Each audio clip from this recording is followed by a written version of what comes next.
Back here at Raymond James Stadium, we're joined now by the third member of our crew, Chip Carter, with the Buccaneers head coach. Thanks a lot, Kurt. I guess, Coach, the big question, the only question, do you feel you have to run the table, win the next 4 games to lock up a playoff spot? Well, we don't know, but that's the safe way to do it. We think if we win them all, we'll be in there, and that's the approach we're taking. All right, let's toss it back upstairs to Kurt. Thanks a lot, Chip. And Tony, you take a look at the playoff picture in the NFC. The only team that knows what they're doing so far, the Minnesota Vikings, who, of course, with that win on Thursday night, already clinched a playoff spot. Everybody else just trying to solidify their position as we go into the final month of the season. 8 teams right there, Kurt. 6 are going to make it. And really, Tony said it best. I mean, why leave it up to anybody else? You have the cards in your hands. You go and win out, you'll be in the playoffs. That's 8 teams in the NFC with a record of 7-5 or better. It could be a year this year where 10 wins might not get you to the playoffs, and that hasn't happened since 1991. Philadelphia and San Francisco each went 10-6 that year, did not make the playoffs.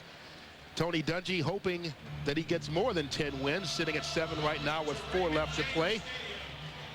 Of course, the weather here in Tampa, as usual this time of year, absolutely perfect. Mid-60s, overcast skies, and a slight breeze out of the north. Of course, Larry Allen told us this is Larry Allen weather. Well, Larry Allen said, you know, give it about 65, 70 degrees and on grass, and that'd be Larry Allen conditions. Well, this is the first clouds we've seen here in 3 days down here in Tampa. The Dallas Cowboys have won the toss, so they will begin first. There's Allen. Just blew out a little water right there, rinsed it all out, and ready to go. He's definitely ready. Yeah. Dave Campo in his first season as the Cowboys head coach, just the 5th head coach in Dallas Cowboys history. See a lot of Larry Allen today, because where Larry Allen goes, Emmitt Smith follows.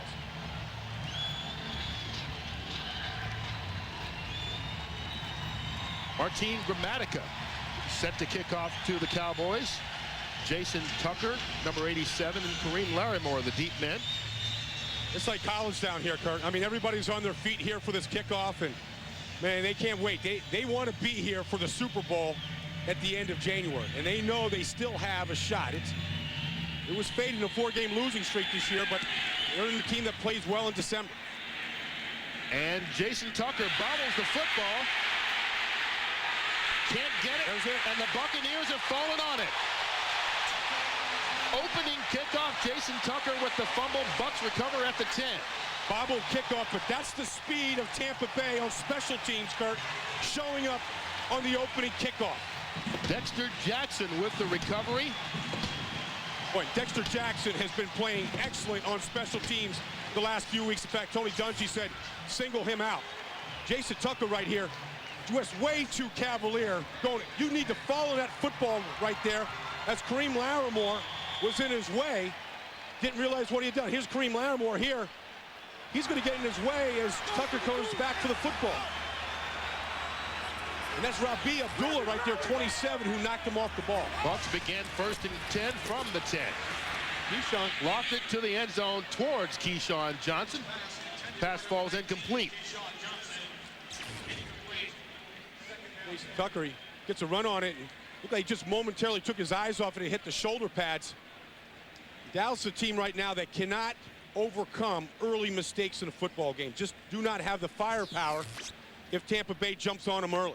And it's definitely what you don't want to do against this Tampa Bay team, 2nd in the NFL in scoring off their opponent's turnovers. And from the 10-yard line, they have trouble getting in the right personnel, so Tampa Bay forced to call the timeout.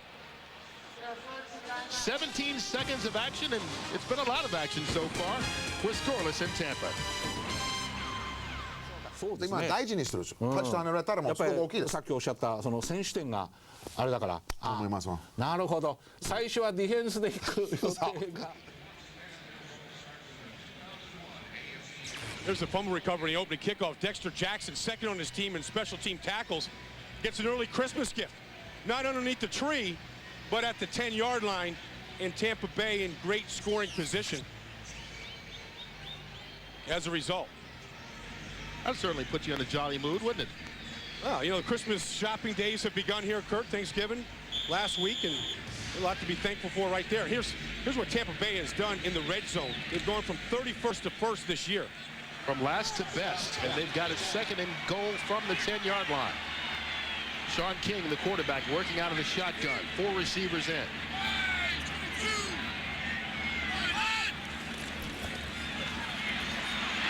Decides to pull it down, and he goes down at the 8-yard line. Brandon Noble on the tackle. He was looking at Keyshawn all the way, who was in the slot that time, and Sean King, the last thing he wants to do is turn the football over, so he has to be real sure. Here's Keyshawn just going to take it right into the belly of this defense, and they really bracket him with 3 guys that time for Sean King to bring the ball right down. Keyshawn out at the bottom of the screen to Sean King's left. They send Warwick Dunn out in motion. Empty backfield on 3rd and goal from the 8. King on the draw play, stopped. Hit immediately. Greg Ellis with the tackle. They're going to lose a couple of yards all the way back to the 13-yard line. And so they blow an opportunity on 1st and goal from the 10 after the turnover. I tell you what, this is horrendous. Sean right here doesn't know where to go with the football. I mean, there's no need. That's not a design draw right there. No need to take it in there. They've got a man just sitting on him right in the middle. That time, Greg Ellis coming into the middle as a quarterback spy. Gets the sack, so forces Martin Gramatica to kick a field goal from 28 yards away. The turnover by Dallas turns into 3 points from the Buccaneers, who miss an opportunity for more. 弟もキッカーです。そうサウスなんですか。フロリダ大学。はい。この前は試合中ではい63ヤードのフィールドゴールしました。なるほど。うわ、すごい。 So Tony Dungy's crew takes the turnover from the Jason Tucker fumble on the opening kickoff. Get a 28-yard kick from Martin Gramatica, who's hit 15 consecutive field goals now, 1 away from the Tampa Bay record.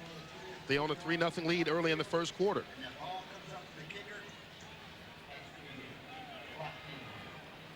Cowboy coach Dave Campo, his team 4-8, but they've lost 2 games in overtime and won by 1 point.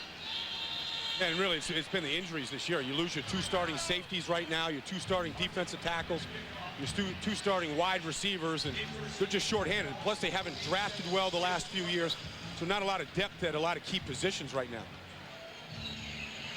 Martin Gramatica with his 2nd kickoff of the game already. Jason Tucker, who fumbled the opening kick, back to receive. Great kickoff. Hey, just whip it right through the end zone. Cowboys going to take over at the 20-yard line after the touchback. Troy Aikman, the Dallas quarterback, has missed a lot of time this year with injuries, but the last couple of weeks has really played well. Up front for him, you talk about that offensive line. Foley, you say playing the best as anybody in the league. In the backfield, of course, Emmitt Smith, coming back from that concussion he had last week, says he is 100% practice all week long and says he feels fine. And looking forward to this game back here in his home state of Florida. He's got a big fanfare coming down from Pensacola today. He was entertaining him in the hotel last night. It's fun for him to come back to Florida, a place where he had a lot of high school and college success. He gets the first carry of the game, springs it outside. And Emmitt with a nice pickup of about 8 yards, brought down by Damian Robinson. The front 4 for the Tampa Bay Buccaneers, as formidable as any front 4 in the league. So it'll be a nice matchup to see them against that Cowboys offensive line. The NFC Defensive Player of the Month for November, Derek Brooks, is one of the linebackers, and in the defensive backfield, Barber and Abraham, the corners, Robinson and Lynch, the 2 safeties. After the 8-yard gain, it's 2nd and 2 from the 28. Wayne McGarity goes in motion. Quick pass. Flare out to James McKnight, and McKnight gets the first down for the Cowboys, a gain of 7. Really a big matchup here today. Isn't an individual matchup. It's really a matchup of style. It's the power and the inside power of the Dallas Cowboys versus the speed and the movement of the Tampa Bay Bucs. And really, it was an old adage that you can't hit what you can't move, Kurt. And right now, guys like Larry Allen and Flozell Adams, they're going to see Warren Sapp here, and then he's going to move there. You're going to see Anthony McFarland there, and then he's going to move here. They're going to be moving in front of him the whole time. Emmitt Smith with the handoff on first down. Fights his way for a pickup of 4. Rondé Barber and Warren Sapp with the tackle. Well, one matchup we're going to see all day today, and one guy we're going to focus on is right here, Larry Allen, who's the most dominant offensive lineman in the game, and maybe the game that anybody's ever seen. Just on an inside trap right here, and he gets a shot on Jamie Duncan, and usually every time Larry Allen hits somebody, they move. I mean, just an earth mover in there, and wherever Larry goes, that's generally where Emmitt Smith is going to go. 2nd and 6. They do the end around, not fooled at all. Wayne McGarity caught right away by Warren Sapp, gained maybe a yard on the play. That's the team speed right there. The Cowboys really didn't have a good handoff in the backfield here, and they had a kind of stutter step, and it allowed this Tampa Bay defense to recover. Jamie Duncan on the run through along with Derek Brooks sees it all the way. He turns it inside, and if you're going to miss a tackle, make sure you miss it so that there's help coming from the other direction. One thing the Buccaneers understand in their tackling is you miss to where your help is coming. On 3rd down, Emmitt Smith out of the game. Chris Warren now in, and he's in the slot at the bottom of the screen. They've got to get the 45 for the first. Quick pass to Warren, incomplete. Boy, got rid of that ball quickly. Felt the rush from the Buccaneers coming. Rondé Barber on the blitz. Oh, it's funny right there. Warren Sapp actually dropped into coverage, didn't rush that time.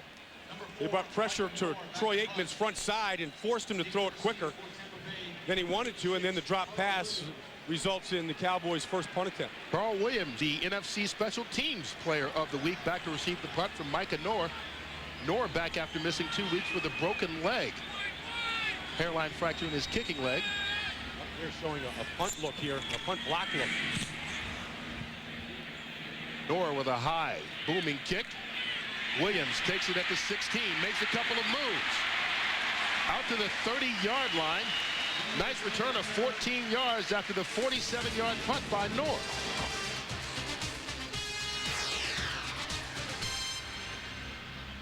ね、入ったんです。ちょっと足にひびが入ったんです。ああ、なるほどね。だけ2週間は、はい、プレーはできませんでした。ああ。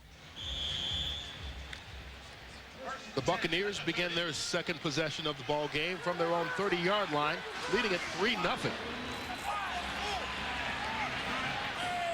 The tight end Dave Moore switches sides. Hand off Warwick Dunn. He's got running room and into the open field. There's the speed, Kurt. He is gone. Warwick Dunn with the 70-yard touchdown run.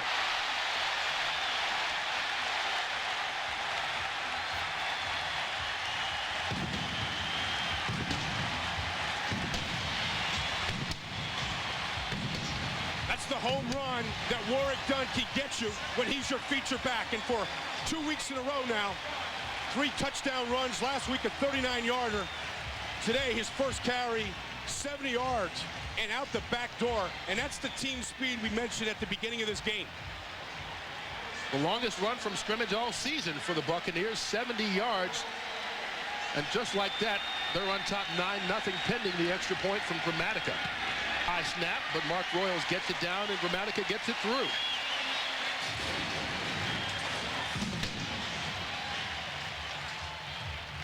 I mean, it's just going to be a stretch play to the left. He's going to be running right behind McDaniel here and Pearson along with Dave Moore on the left side. And he's going to just stutter step, and there's going to be a crease. And then it's going to be all speed, all Warwick Dunn here. There's a nice block right there by Pearson. Good block downfield, and now he just runs away from the safeties. Felipe Sparks from the other side, and Ryan McNeil aren't going to catch him. And Warwick Dunn has been begging for the opportunity to be the feature back since he's been here. And everybody said, well, you know, he's not big enough, he can't hold up. Well, that's a nice blocking scheme right there. That time they folded the center around Jeff Christie, around Randall McDaniel. Got a good angle block on Brandon Noble. But Dunn has been talking about being the feature back here for 3 years now, saying, I want this opportunity. Now he's getting it because of the injury to Mike Allstott. And nothing against Allstott. He's been a Pro Bowl performer here.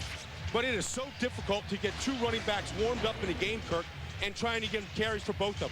That has not been the case since Allstott's gone down. Dunn has been the man and certainly coming through. Had the 100-yard rushing performance last week against Buffalo. First back to do that this year. And obviously already has the big gain here against the Cowboys. 1 carry, 70 yards and a touchdown. Makes up for that awful first series they got after the kickoff, after the fumble on the kickoff. Maybe they should have just handed it to Dunn to start with. I think Royal would like to do that. That's probably the smallest guy in the field, too, as well, Kurt. I mean, there's not a whole lot to Warwick Dunn except what's beating inside that chest, which is a whole lot of heart. And the interesting thing about Dunn at about 170 pounds is he likes to run between the tackles. He's not afraid, and he's not shy of going into the trap. Another squib kick by Gramatica. Gonna bounce short right at the 20. Jason Tucker takes it there. Brought down by Jeff Gooch. You saw the big run by Dunn. That's, I guess, just kind of picking up where he left off last week. He had 20 carries against Buffalo for 106 yards, but the big run was the touchdown run. That was the first one. Yeah, that was the first one. He had 2 touchdowns. Here's the other one, right beyond the left side of the line like it was on this touchdown run. Right there behind McDaniel and Pearson. Did a nice job screening on the backside last week against Buffalo. That one iced that game. Early here, it puts the Buccaneers up 10-0 on the Cowboys, who start from the 23-yard line. 2 tight ends in the game. Just giving this Buccaneer defense a 10-point lead, and they're going to turn it loose right now. Emmitt Smith. Caught at the line of scrimmage. Jamie Duncan on the tackle. Maybe give him a yard. Well, the one weakness this Buccaneer defense has had this year, Kurt, though, is they're not as good against the run this year. And a couple things have happened. Brad Culpepper was traded, and he went to Chicago. In is Anthony McFarland, who's a better player, but he's not as good against the run. And then secondly, I think this defense really wants to get to quarterbacks. And sometimes on the way to getting to quarterbacks, I think they let the run slip just a little bit. They're giving up about 4.3 yards a carry because they've been in the field a lot longer this year as well. The pitch to Emmitt. Tries to cut it back, but slips, loses his feet. Credit Chidi Ahanatu with the tackle after a gain of 3 more. Talking to Warren Sapp about this defense, he said this is the best defense to play in this league for this reason, is that everybody has a gap. Every play you have a gap. And either you're in your gap or you're not in your gap. If you're not in it, everybody can see it. And when they're in their gaps right here, with their speed, there's not a whole lot of running lanes to go through. Sapp last week played all 82 defensive plays. Had to get a little drink of water on the Buffalo sidelines to refresh himself. Cost him $2,500 in fines. Cowboys need the 33-yard line for the first down. Quick pass again. This one caught. James McKnight, penalty marker down. McKnight down at the 47-yard line for a gain of 20. Well, let's see what the flag's about. Dick Hantak, our referee.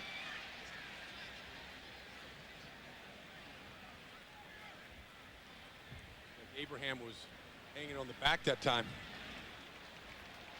Pass interference called against the Buccaneers, so the 20-yard play will stand. Pass interference. Defense, number 21. Penalty is declined. Result of the play, first down. Donnie Abraham can call for the penalty. Good pass protection that last time for Troy Ayton to get rid of the football. Just working on a quick slant against Abraham, and these corners will give you that slant now. But when you go inside there, be ready for Derek Brooks to take your head off, too. First down from the 46-yard line. Aikman going up top. Pass intended for Jason Tucker, incomplete. Rondé Barber with the coverage. Both these corners now play kind of soft, Kurt. They play a cover 2, and they play a lot of zone, and so they'll give you some underneath things, and they rely on their speed and their movement to react like they did that time. Rondé Barber coming up on a pass, not really well thrown by Troy, but he was there to make the play if it was.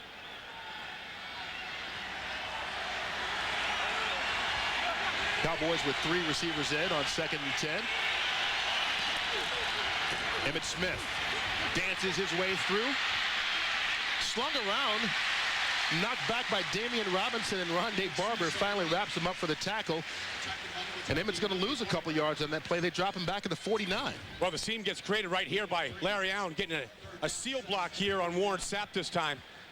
As they fold around the backside tackle, Flazell Adams gets a good block that time on Jamie Duncan, and there's the seam.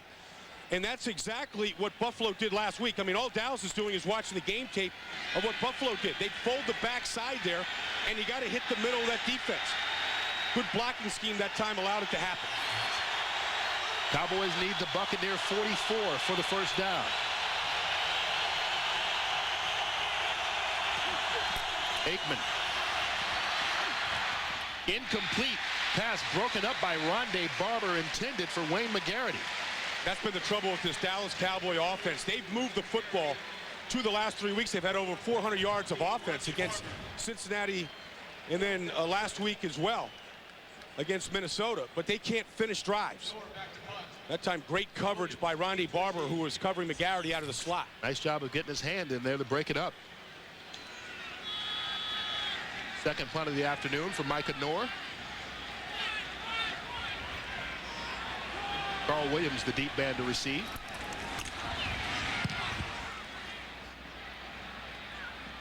Calls for the fair catch and makes it. Right at the 13-yard line. Buccaneers begin from there on top, 10-zip.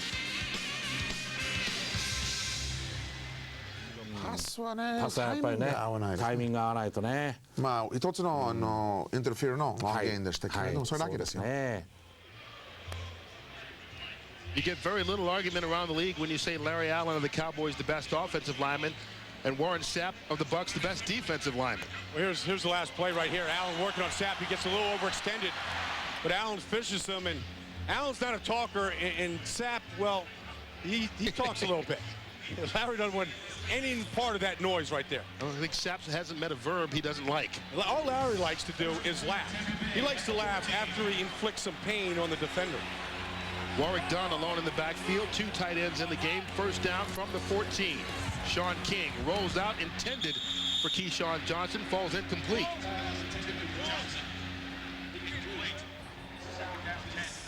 King has had an up and down season, but he's been up really the last 5 games. That offensive line for the Buccaneers.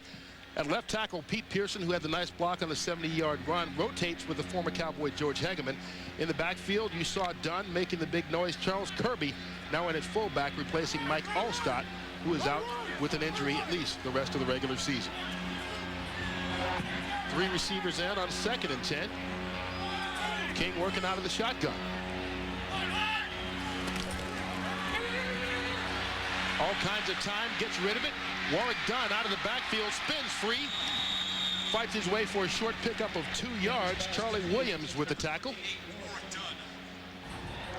Cowboys have been decimated by injuries so far this year. Looking at their defensive front, Greg Ellis is the only guy who's starting in the same position that he was supposed to be in. The linebackers, Coakley, Wortham, and Hambrick. In the defensive backfield, McNeil and Sparks, the corners, Reese and Greg Myers, the 2 safeties. I think those injuries to the defensive personnel has been demoralizing to this football team. Losing Leon Lett and Hennings and Woodson out right now. Pepe Zellner practice this week takes its toll. On 3rd down, Bucs need the 24 for the first. Sean King being pressured, gets rid of it. Ball caught by Warwick Dunn, who makes a couple of moves and gets the first down. All the way out to the 25-yard line for a gain of 9. Well, no points for lack of artistic ability here from Sean King, but he stayed in there. He hung in there with the blitz right here from Dexter Coakley, who's going to put some pressure on Sean King. Warwick Dunn is asked to block the Pro Bowl linebacker. He slides off him. Now here comes King. Sean just, I don't know exactly what that was. It was sort of like a junior sky hook. Blindfolded, but he got it to Dunn. First down from the 25, Warwick Dunn, the more traditional carry. Pushes the pile out to the 32-yard line, another 7-yard pickup. Really, this is the weakness right here of Dallas, right in the middle. I mean, here's what they've been dealing with all year. The number of players, they've missed more games by starters than any other team in this league. And you know, here's guys on the defensive line right here, Ekubon and Hennings. You know, right now, hurt along with Leon Lett. So when you look at that right there, that defensive line meeting room gets pretty quiet. A lot of familiar faces not around at this time of the season. 2nd and short, Dunn. Boy, they just can't seem to wrap him up. Every time it looks like someone has him, he escapes, picks up 2 more yards before Michael Myers makes the tackle. You know, one of the things Tampa Bay did in this offseason, everybody's well aware, is they picked up 2 Pro Bowler offensive linemen, Randall McDaniel and Jeff Christie. And what they give this offensive line is more athleticism. That last play, Jeff Christie, nice job of pulling out and getting on the middle linebacker Hambrick that time. Dunn comes out of the ball game on 3rd and short. They need a yard on the play. Rabi Abdullah now the tailback. He gets the handoff, and he stopped. Doesn't look like he made it back to the line of scrimmage. Alonzo Spellman caught him from behind to make the tackle. This is going to be close, depending on the spot.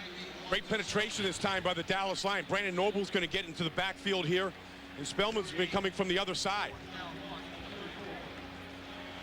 There's Spellman from the offside. He wasn't blocked, and he closed really fast from that left end position.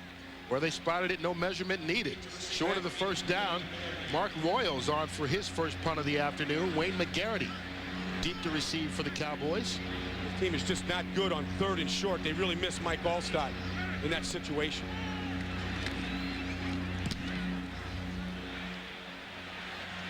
McGarity looking into the sun, and he loses the football. Dexter Jackson down there to make the tackle right inside the 1-yard line. And that's the second great special team play by Dexter Jackson, and that's the speed of this Buck team showing up.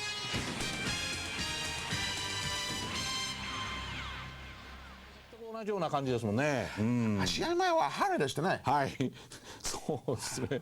曇りでした。今は晴れ。そうそう。今晴れ。Back in Tampa Bay, where it's been all Buccaneers so far. They lead the Cowboys 10-0. 4 minutes to go here in the first quarter. Kurt Menefee, Brian Baldinger with you. Lawrence Sapp just been getting the crowd worked up during that timeout. It's very difficult to hear down this part of the end zone. Jason Tucker goes in motion.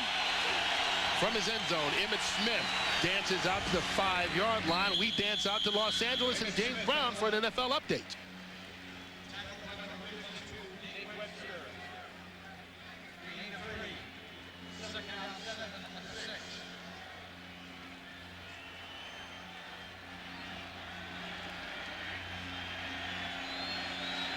All right, JB, the little man coming up big for the Rams defense.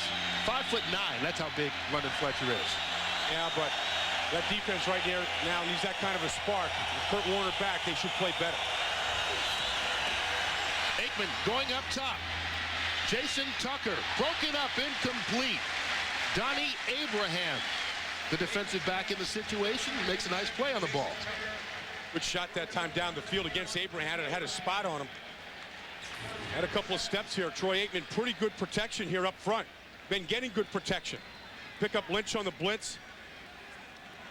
Gives McGarity a chance to, or Tucker a chance to run underneath it there. Not to the right spot though. Maybe that was more of an overthrow than a nice play by Abraham. Troy so far 2 of 6 on the afternoon.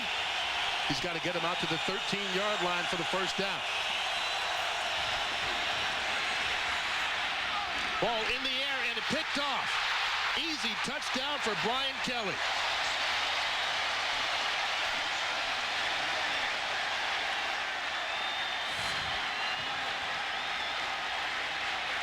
Kurt, you mentioned earlier that this was the second best team at scoring points off turnovers. Helping out their cause that time. Late penalty marker down in the end zone, but it was after the score, it appeared. There is no foul on the play as a defensive player was coming off of a block. Result of the play, touchdown. No penalty. So the 9-yard score by Brian Kelly off the pick of Troy Aikman counts. Pressure that time from Warren Sapp on the backside. Forced Troy to throw that ball just a little bit high. This team, I mean, Tony Dungy said, one thing I want out of this defense, I want more points scored. Martin Gramatica gets the extra point. So 2 special teams miscues by the Cowboys result in scores for the Buccaneers. クォーターであっさり引き離されるとは思いま Field せんでした position turnover. いやパントは取らなかった。それはハイスクールの。Brian Kelly scores his first NFL touchdown off the 9-yard interception of Troy Aikman.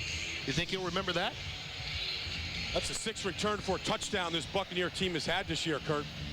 You know, and talking to John Lynch and some of the defensive players this week, they said that's the mentality that Tony Dungy brought from Minnesota and Pittsburgh with him, that defenses have to score points, and they've been doing that. Gramatica was another one of those weird kickoffs. Jason Tucker takes it. And he's got some running room all the way out to the 42-yard line. Penalty marker down after the tackle made by Don Davis. But the Cowboys special team has cost them this year. That's the opening kickoff. Tucker fumbled it.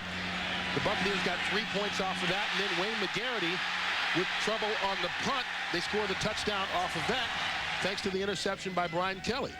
So Joe Avezzano, the special teams coach for the Dallas Cowboys, you know, feeling the heat today, and it's got nothing to do with the temperatures in Tampa. Now, there's no heat out here today, just from the miscues right there, and there's no answers for him right now. The player did not block low. First down, Dallas. Second time in a row we've seen a penalty flag with no penalty. Well, you get the 10 points off of special teams miscue, and then you get this tip pass right here on the last series from Chris Warren and Brian Kelly. And I talked about the team speed at the beginning of this game here, Kurt, and it shows up in so many different ways. This team in transition after a turnover is looking to score. On special teams, their coverage units are right on top of the football. Cowboys begin from the 42-yard line. Emmett. Couple of moves, finally caught from behind for the tackle by Derek Brooks. After a 5-yard pickup, a couple of Pensacola guys getting together. Well, here's the speed of Derek Brooks this time. Larry Allen's going to pull around here this time, and his man is Derek Brooks, but he's not under control because of that speed. Larry whiffed on him, and now Derek Brooks, who missed him the first time, sucked him up the second time. Well, that's Larry here. He said he has to run under more control today because he knows about the speed. And I mean, before he blinked, Brooks was underneath him. Give him 4 yards on the carry. 2nd and 6. Quick pass from Aikman. Flare it out. James McKnight with the catch. Rondé Barber wraps him up right away. We mentioned the 6 returns for touchdowns by the Buccaneers. That's a new team record, and they've done it just about every which way. Interceptions, fumbles, blocked field goals, picked it up and run it in for a touchdown. Well, it was huge last week. You know, Carl Williams, the 73-yard punt return, broke that game open against a Bills team that came in here with 4 wins and maybe the hottest team in the league. On 3rd down, they need the 48 for the first. Emmitt Smith. Not going to get there. Stopped in Cowboy territory. That's Michael Wiley, pardon me. Wiley in the game. Just his 2nd carry of the season. Gained 3 when they needed 5. All he saw was a sea of pewter. They're moving out there right now. And it's a tough situation. What Dallas can't do at this point is panic in any way, but they need to put some drives together. That means converting 3rd downs, and they haven't been good at it this year. Micah Noor on to punt to Carl Williams.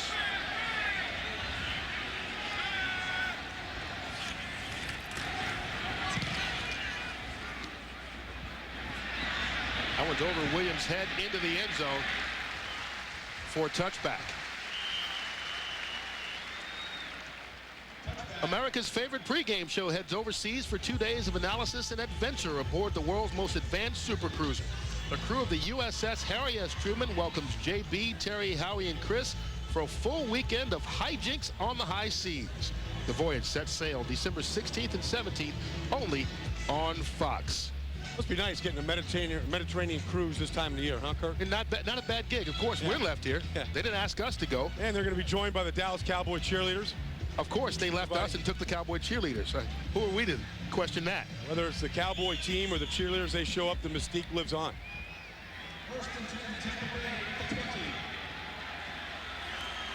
Buccaneers start from the 20-yard line. Warwick Dunn deep in the eye.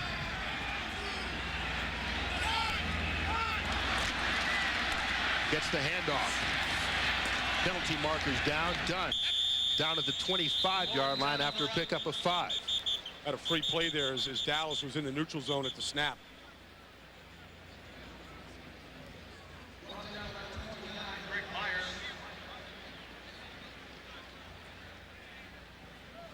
Offside.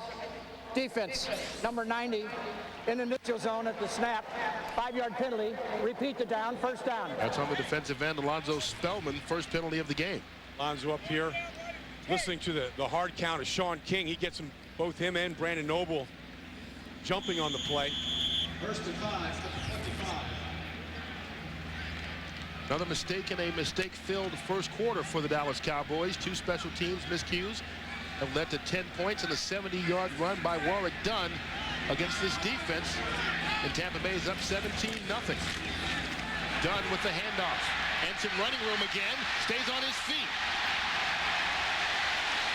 Finally forced out of bounds by Ryan McNeil after a 22-yard gain.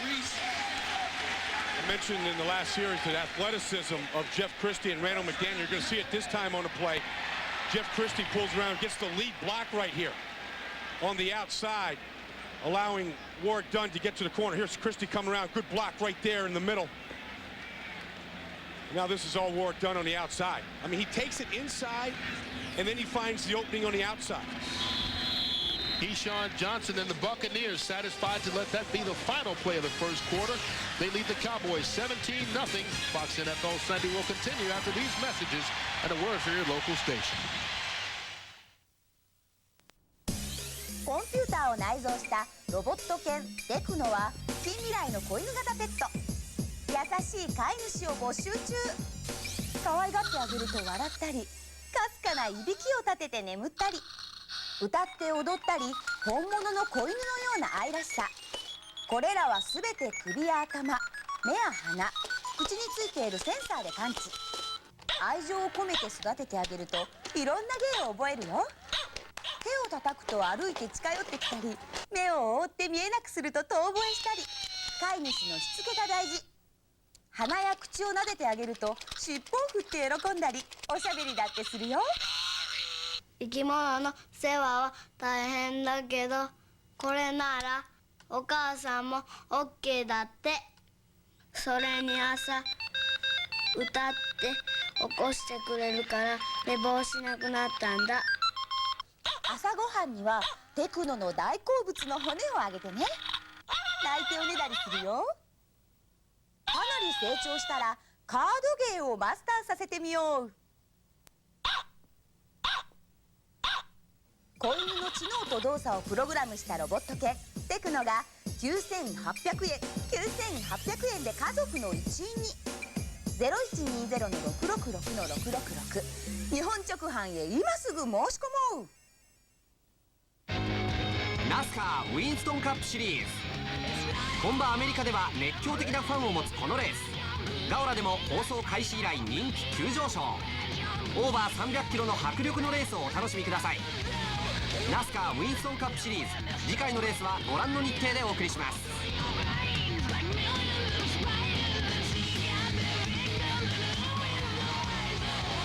ナスカーウィンストンカップシリーズ、お楽しみに。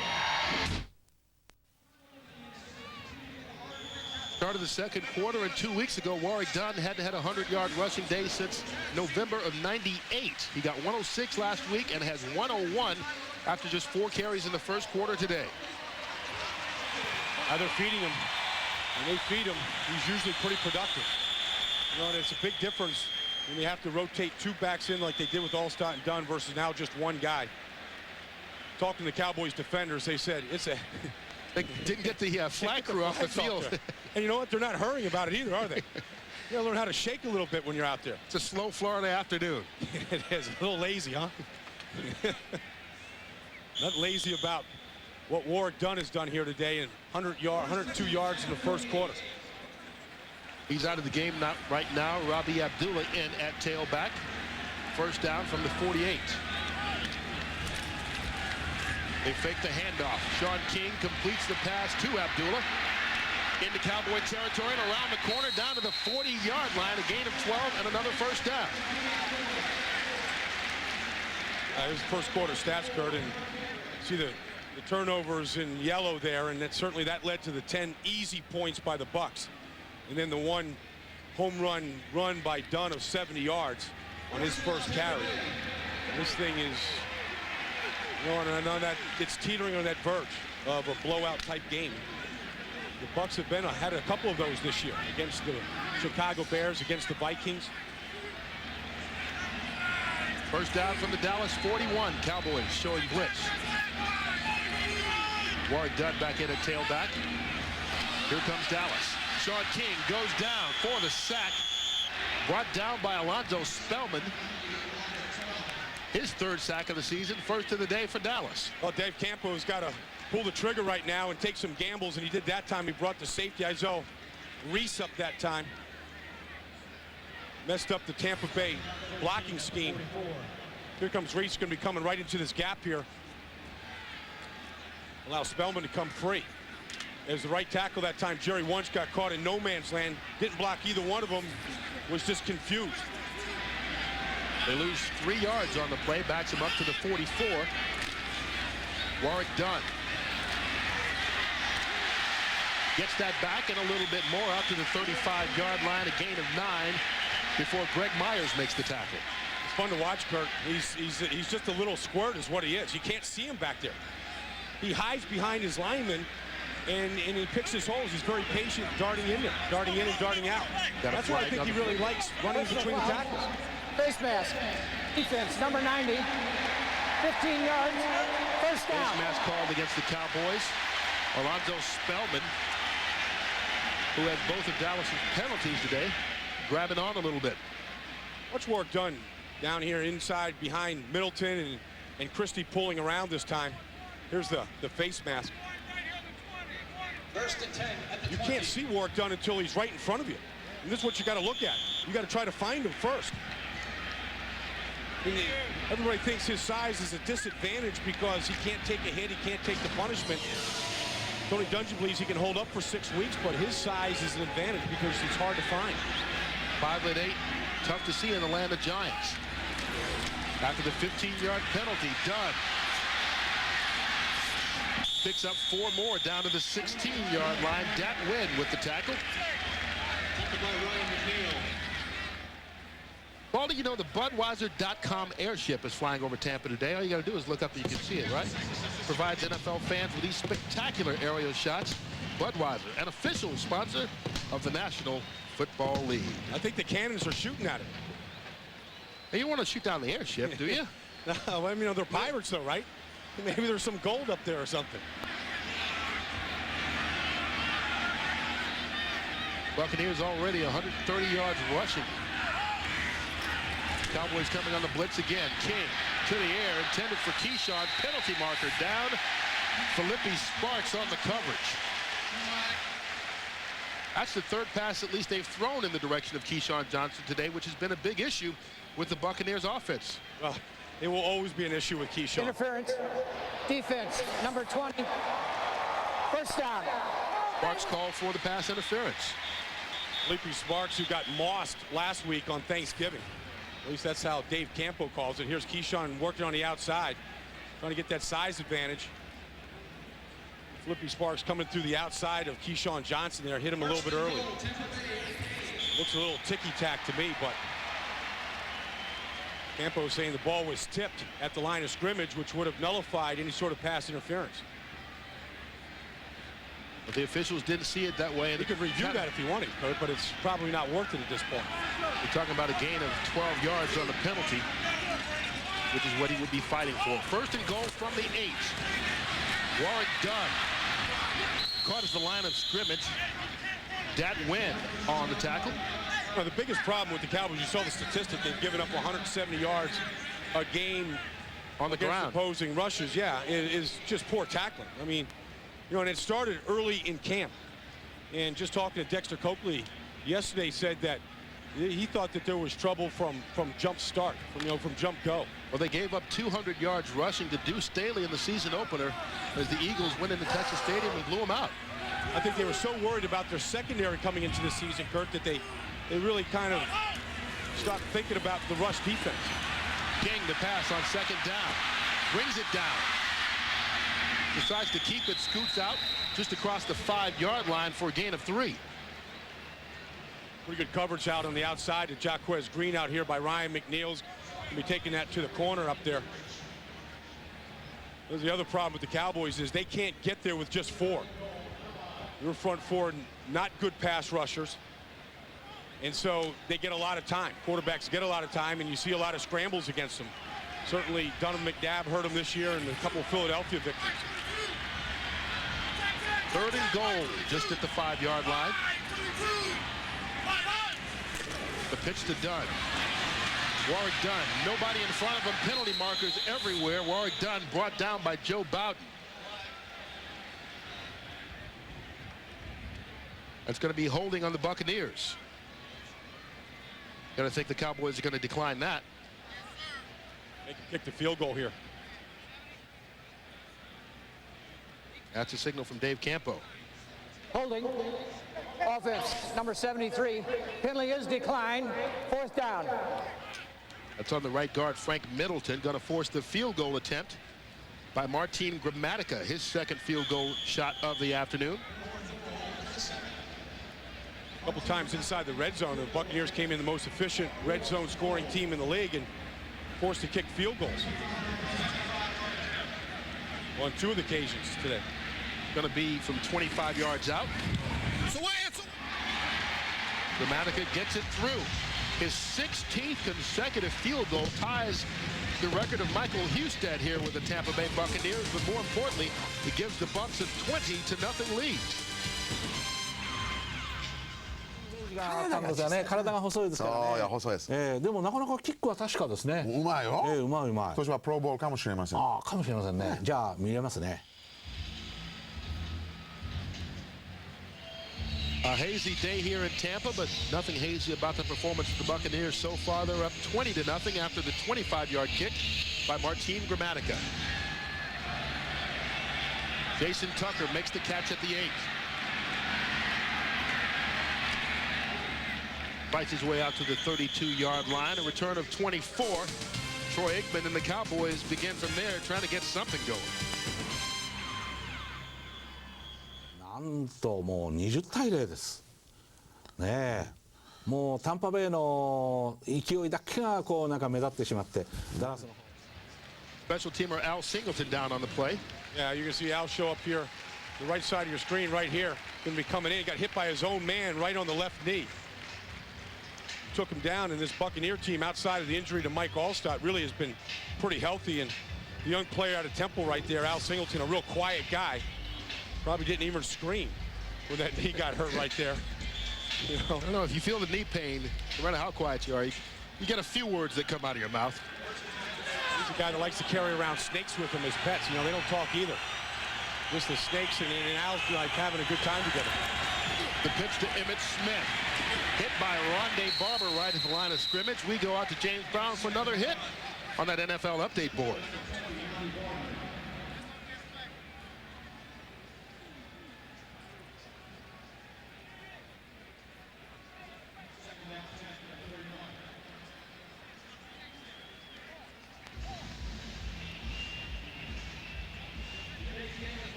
Boy, a tough start for the New York Football Giants as they head down to Washington. Both teams needing this game.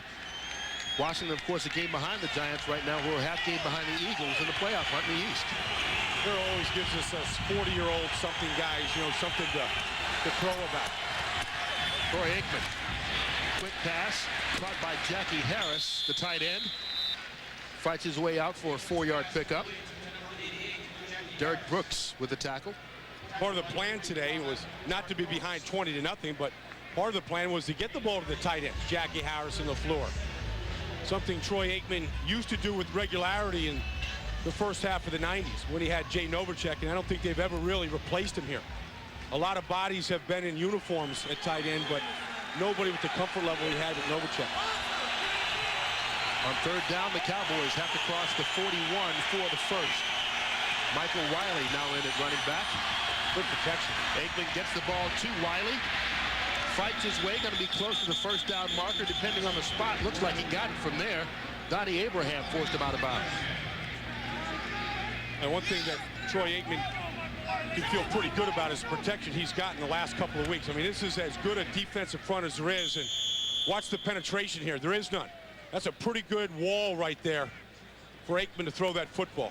And if you've had 10 concussions and you've got a degenerative back joint, well, that makes you feel a little bit more comfortable. Donnie Abraham, who made the tackle, slow to get up. We'll take a timeout. 8:54 left to play. Bucs up by 20. それから大きいですよ。すごくアウトローのコーナーバックですからね。そうですもんね。シングルトンのラインバッカーはクエイドストーム。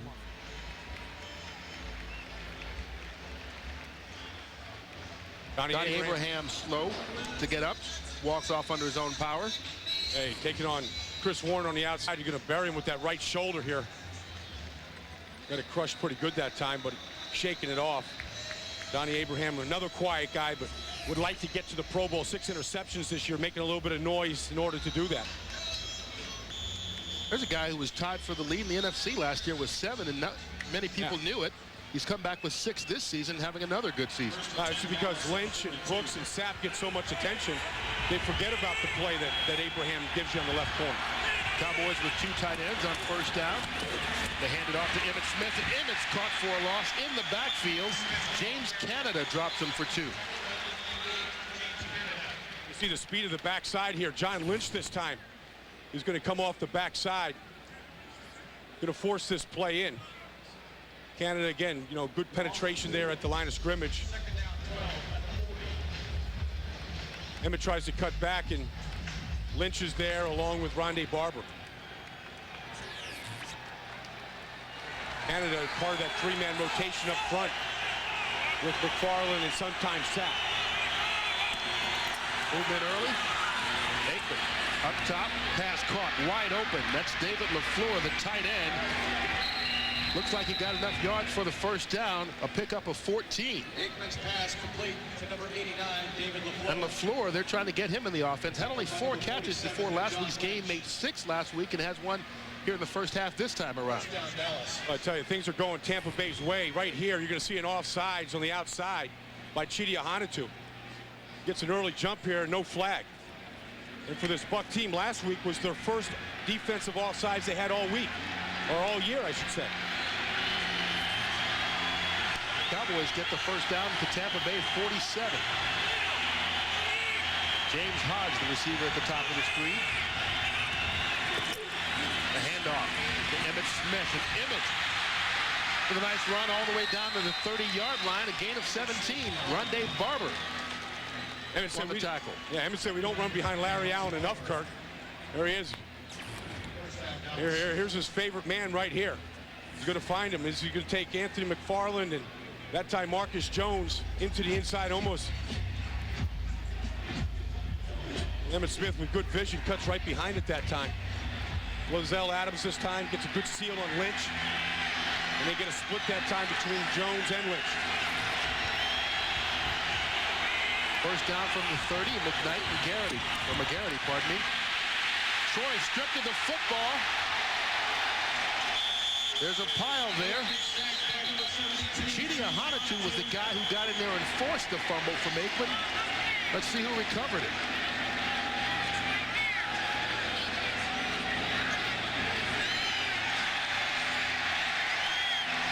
Or Dick Hantak and that officiating crew saying the Buccaneers have recovered.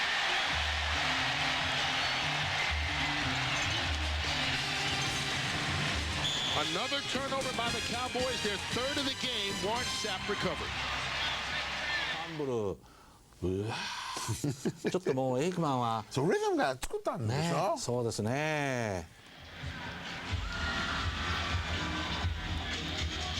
Here's a forced fumble on Troy Aikman right here. Eric Williams getting beat around the horn by Chidi Ahanotu. Well, Eric getting up there in years, and those games are catching up to him. Doesn't move quite as good laterally anymore. And that ball's on the ground. That sea of tutors around the football. Sapp comes up with it. 3rd turnover of the game. Rabi Abdullah with the carry for 3 yards. You see Troy Aikman, who's missed all or parts of 5 games this season with the concussion and the back injuries. Randall Cunningham has been the guy who's taken his place during all of those injury missing games, I guess you'd say. But right now, Cunningham listed as the 3rd quarterback coming into today with a groin problem. Randall was warming up before the game, and he wasn't good. I mean, he couldn't throw off his either leg and had no power behind the ball, so strictly an emergency room situation for Randall today. Rabi Abdullah crosses the midfield stripe, gets a first down. Greg Myers with the tackle, pickup of 11. I was talking to Randall down the field before the game, and he was stretching out his left groin that was really bothering him. And he said it's really been bothering him since training camp. Looks like he's doing like some Tai Chi or something. Something you could be doing, Kurt. whatever it is, a lot of pain. It didn't work. No, he was in a lot of pain. He said he's got to really compensate for that groin problem with really tightening up his abdomen muscles just to throw the football. So Anthony Wright, who's never taken an NFL snap, is the backup for the Cowboys. Keyshawn Johnson with his first catch of the day. Ryan McNeil with the tackle after the 5-yard gain. Well, Keyshawn's been making all kinds of noise here about they don't get me the football enough, and they don't. They've only gotten it 4 times in the last 2 weeks. But there's no reason why a quarterback laying off 8 yards like Ryan McNeil was, you can't throw a 6-yard stop. And let Keyshawn just get involved in the offense, and with his size and strength, he's going to make a lot of guys miss some tackles. Back-to-back Pro Bowls, obviously, with the New York Jets. In his first season with the Buccaneers. 2nd and 5. Cowboys showing blitz.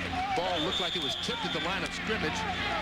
I think Ebenezer Ekebon got a hand on it, which was intended for Keyshawn again. Well, Keyshawn told me before the game that, you know, they just don't like my suggestions. I talked to Les Steckel and Clyde Christensen, and they don't listen to me. I've got great ideas to get me the ball, and they never like any of my ideas. And there's Les Steckel, who brought in here under a little bit of heat from Warren Sapp last week for trying to get Keyshawn involved in the offense. And I think one of the problems in Tampa is that Les Steckel has to teach this offense to everybody, the coaches included, along with the players, and it's just going to take some patience. Buccaneers need the 40 for the first.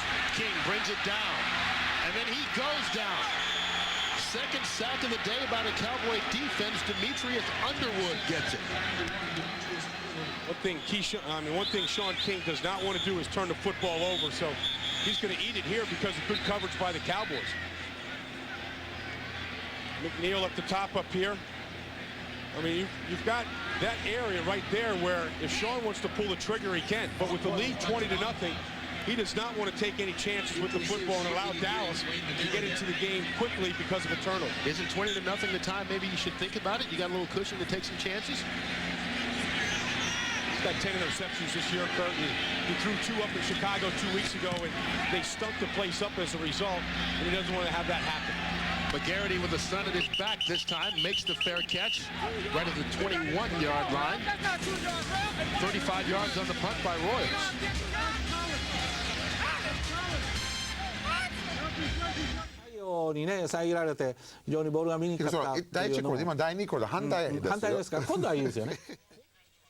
The last time these two teams met, 1990, and what's an NFL rarity nowadays, they met twice in 3 weeks as non-division opponents. The Cowboys had to come from behind in both games. The rookie Emmitt Smith, 121 yards, the game-winning score in game 1, and then 2 weeks later, Aikman to Michael Irvin for the 28-yard touchdown with just 23 seconds left as the Cowboys swept both games, winning it 17-3. And the Cowboys have won every single matchup between the Buccaneers and Cowboys, but that was back in the day when the Buccaneers were losing to everybody. Well, the Cowboys weren't beating a lot of people either, Kurt. They were just coming off a 1-15 team themselves. They were putting what was a great blueprint for a Super Bowl run together at that time. Dallas starts from the 22-yard line. Emmitt Smith with the carry. I'm amazing to me, Kurt, that a guy like Emmitt Smith, we watched him 10 years ago, you know, dancing and running in between the tackles, and he's been doing it so consistently for so long, and he's continuing to do it. Picks up 5 more on that carry, and Emmitt's got 11 carries for 47 yards. We mentioned needs just 93 to get to the 1,000-yard mark for the season. He had a 54-yard run on Thanksgiving Day against the Vikings and ran away from 5 defenders. But he made it sure that we knew that the fastest man on the field, Kenny Wright, come behind. Yeah, it wasn't just anybody. Yeah. Michael Wiley in to replace Emmitt, and Wiley with a nice carry. Boy, did you see how he just avoided being leveled by John Lynch there? He got down, didn't he? Yeah. 8 yards on the run. Well, that's a rookie from the Cowboys, and you know, it's almost good to see a Dallas Cowboy rookie playing, you know, in uniform and contributing. Been a while. Dave Campo said, we're not going to play our younger guys right now just to play them. We're going to try and win football games, but down 20-0. Why not take a look at the young man from Ohio State?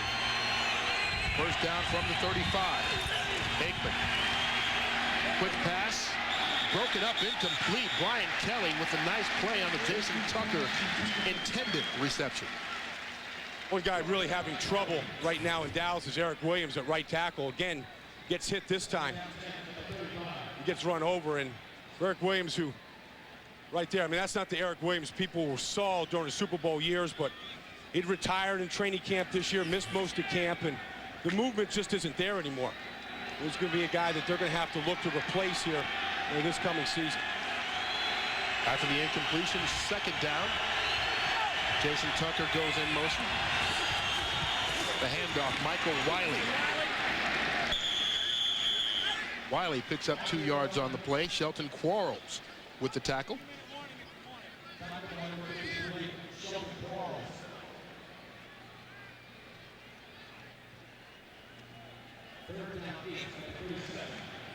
Shelton Quarles, one of those unselfish players, unheralded players in Tampa, plays a strong side linebacker, and his job is to turn everything into the inside, to Brooks and Lynch, into some hustling defensive linemen to make the plays.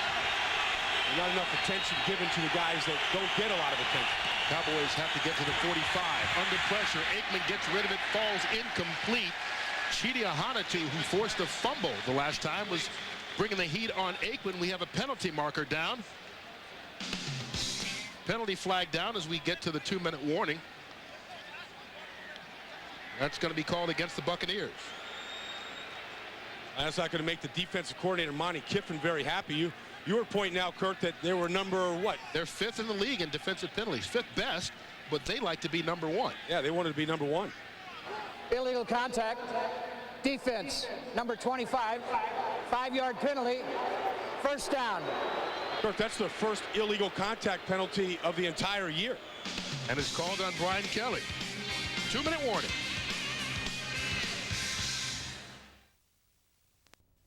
今このテレビを寝転んで見ているあなた、運動不足はあなたの体を知らない間に蝕んでいくんです。こんな症状あなたは思い当たりませんか？太り気味でダイエットしたい、あちこちのコリや痛みが取れない、イライラして夜眠れない、これらは全て現代病の一つ。そんな悩みは金魚運動で全て解決。テレビを見ながら楽々シェイプアップできちゃう究極の秘密兵器、それがこの医療用具金魚運動売れっ子。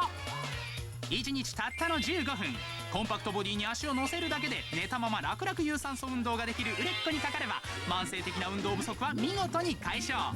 足の先から頭まで全身を無理なくリラックス。あなたのこりや痛みをほぐしてくれます。そう、子供からお年寄りまで誰でも簡単にできるから、いつも取り合い。これが金魚運動売れっ子の売れっ子たるゆえん。あなたもストレス知らずで効果的なシェイプアップ運動をさあ手に入れましょう。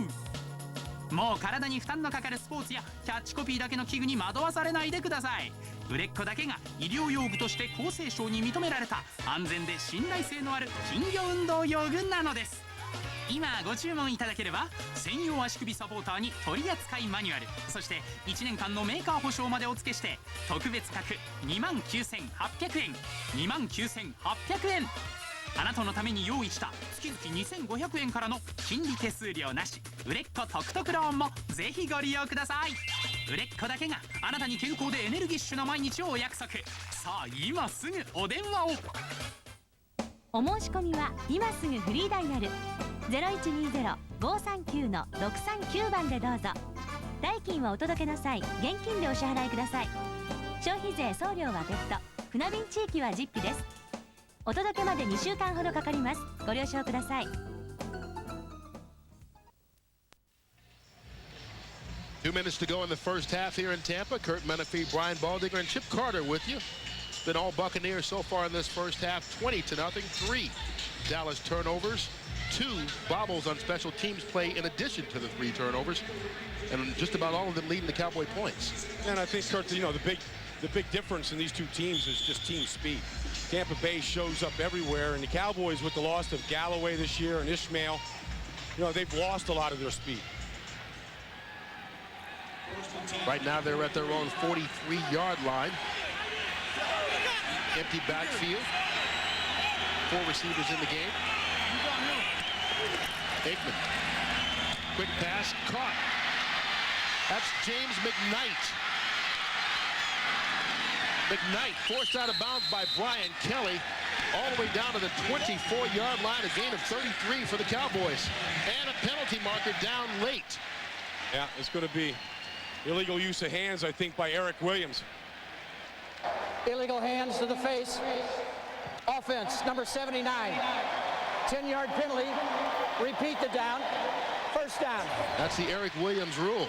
Yeah, well, Eric Williams can't bend his knees and his waist anymore, so he plays way high.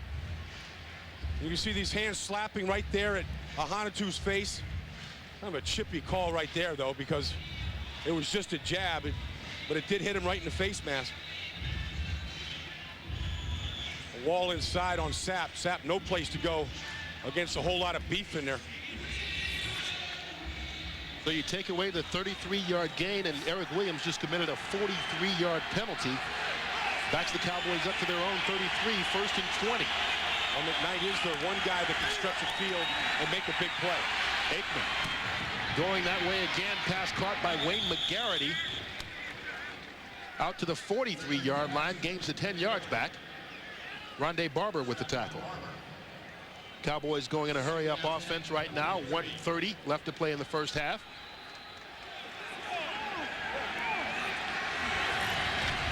Aikman, quick pass, incomplete, intended for McGarity. Will stop the clock.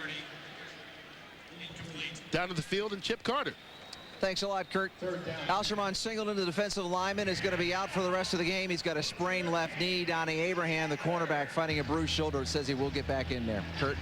All right. The Buccaneers fighting injury, something the Cowboys definitely know plenty about this season. Warren Sapp taking his chances on the right side this time, working against Solomon Page this time.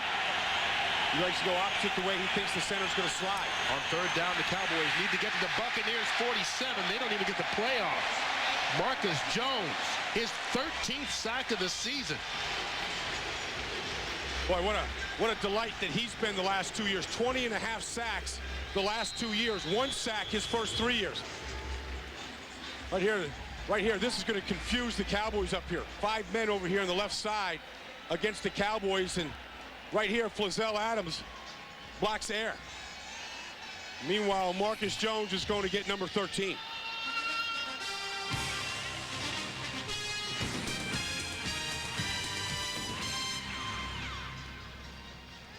今タンパベイは2ダウンしてほしい。ああですね。もっと点取れたらもうダラス怒るんです。いや本当にそうですね。いやいや。The Tampa Bay defense standing tall, pitching a shutout with just 1:10 left to go in the first half.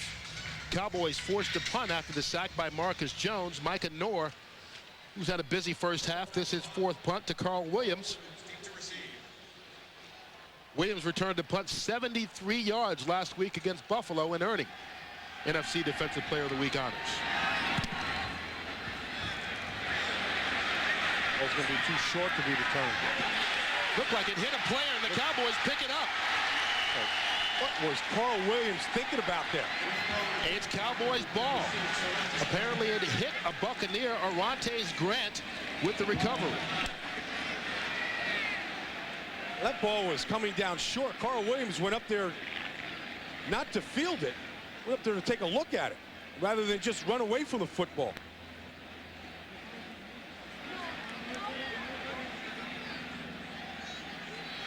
But the Cowboys call for an illegal man downfield. So even when something goes their way, it doesn't work out.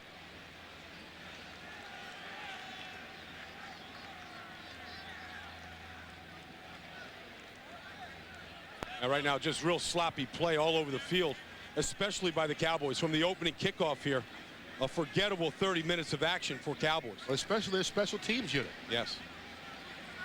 That's the 3rd miscue of the day by the special teams unit.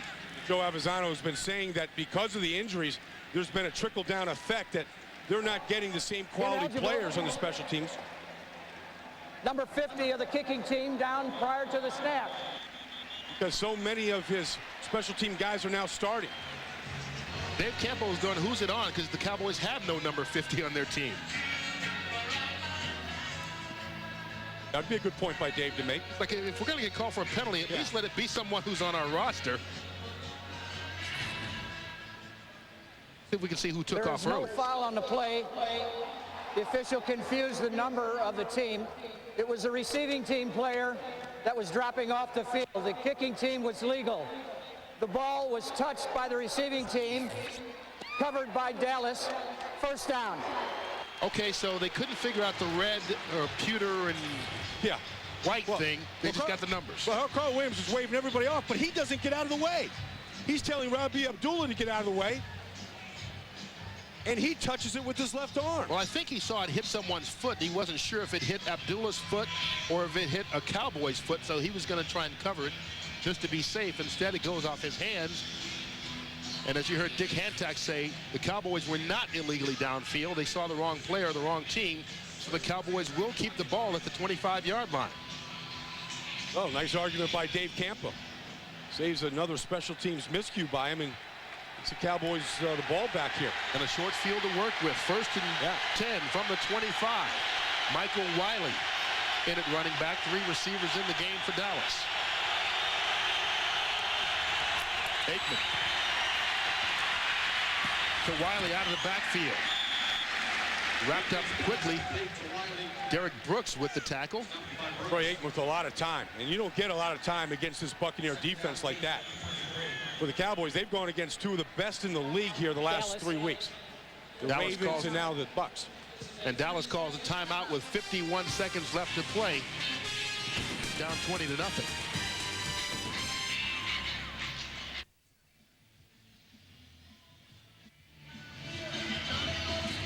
Dallas Cowboys trying to end the first half on something of a positive note, trailing 20-0 here in Tampa. 51 ticks left to go before halftime. They were shut out 2 weeks ago by the Baltimore Ravens the first time since 1991, and they'd like to get it in here and stop that thought from happening before the end of the first half. Michael Wiley with the carry down to the 16-yard line. Gain of 7. Derek Brooks with the tackle.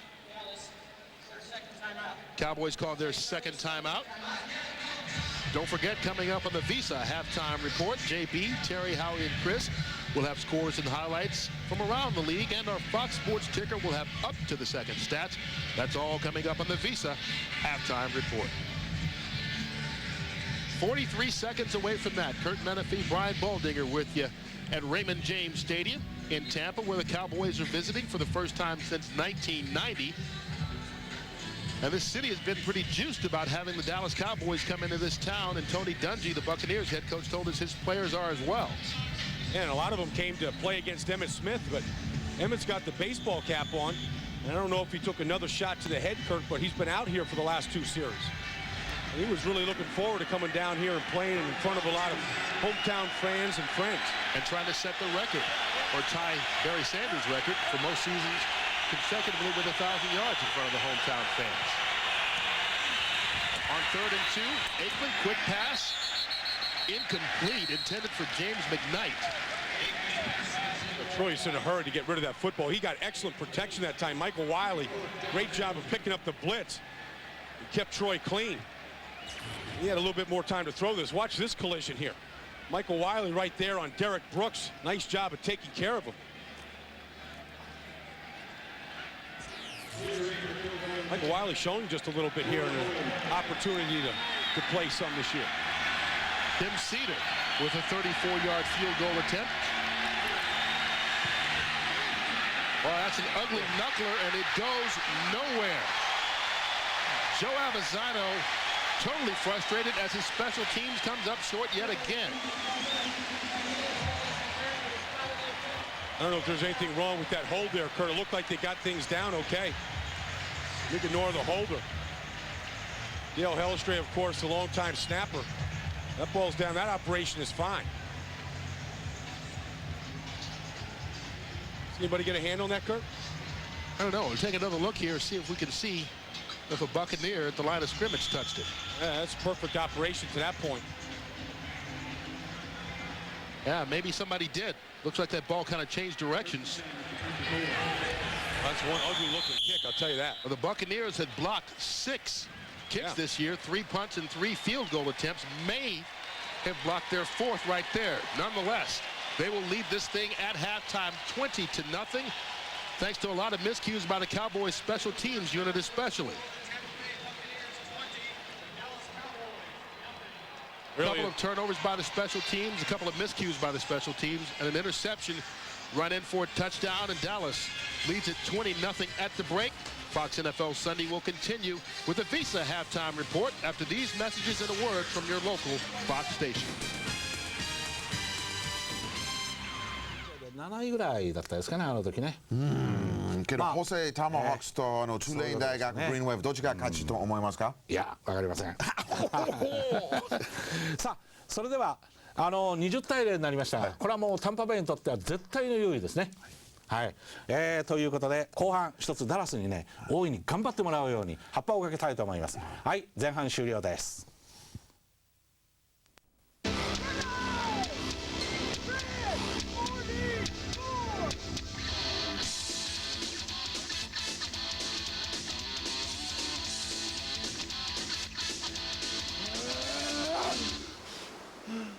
27 seconds left in the game.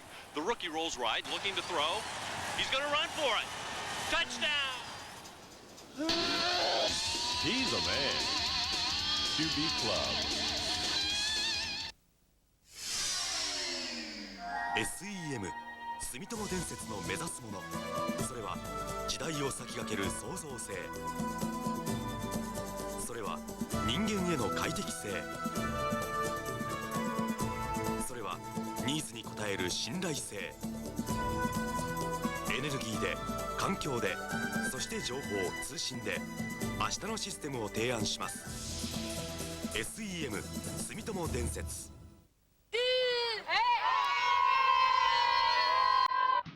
第13回チェスナットリーグが9月15日長井球技場で開幕しました。これは単にアメリカンフットボールの技術指導の場ではなく、フットボールを通じて思いやりや協調性を養う場です。みんなと楽しくできるから。ような仲間とフットボールが楽しめることです。子供たちはとても楽しそうにたくさんのいろいろな表情を見せてくれます。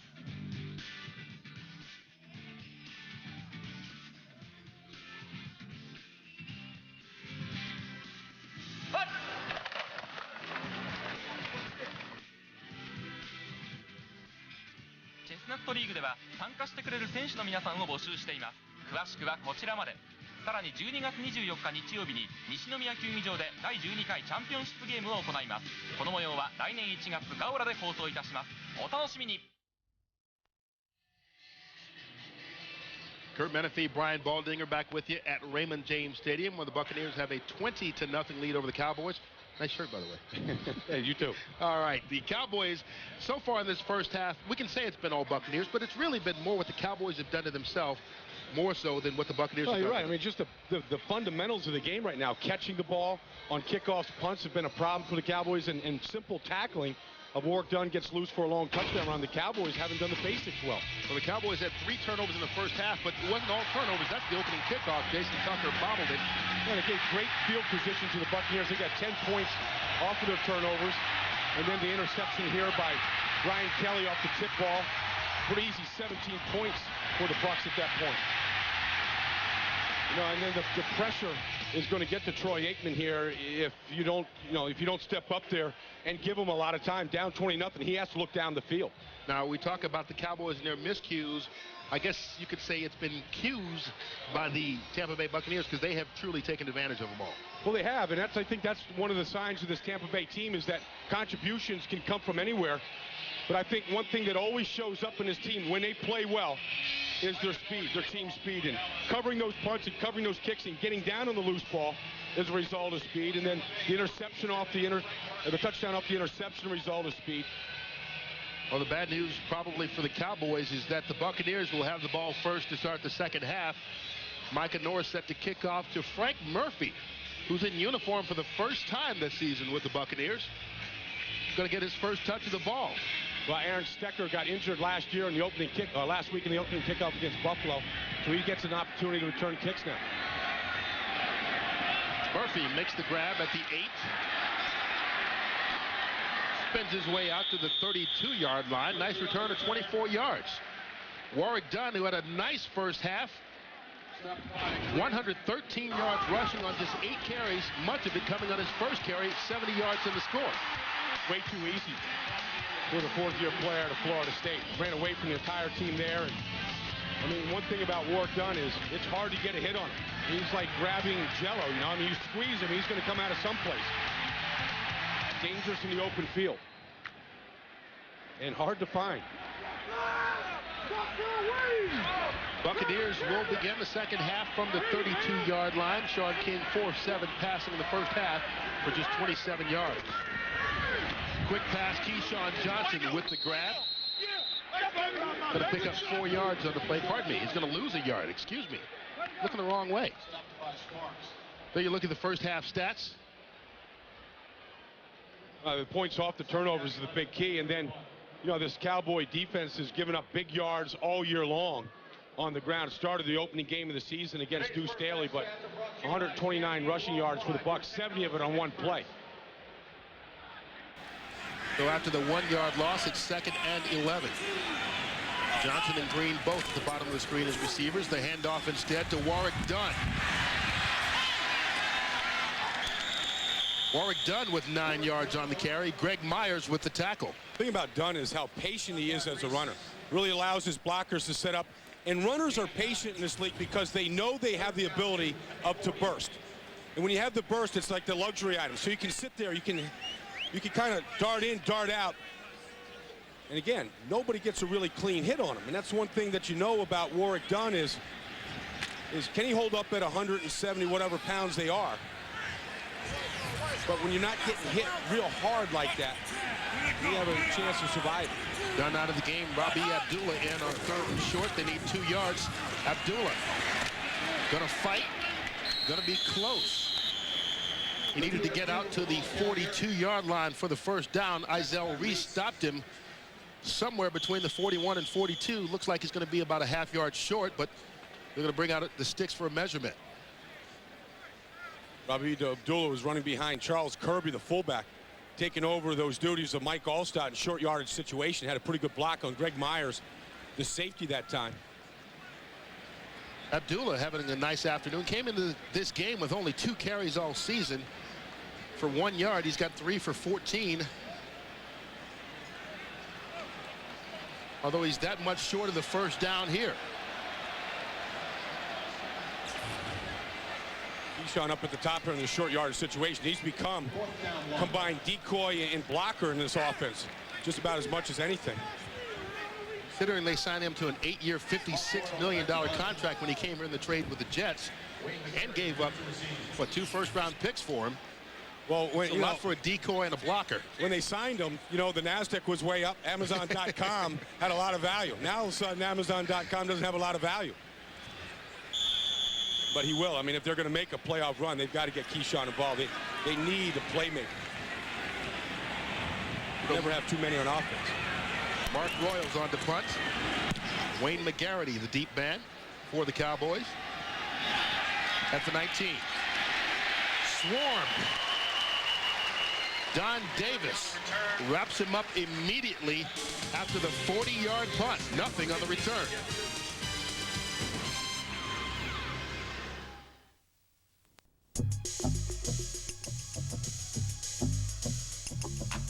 鋭く俊敏な動きで獲物を狙うサソリの魂が今 RC となってよみがえる太陽のワイルドスコーピオンを日本直販から新発売他の追随を許さない驚異の8輪走行 RC 初変形時代のマルチジョイントリバーシブルボディにより7通りの形態で走行 OK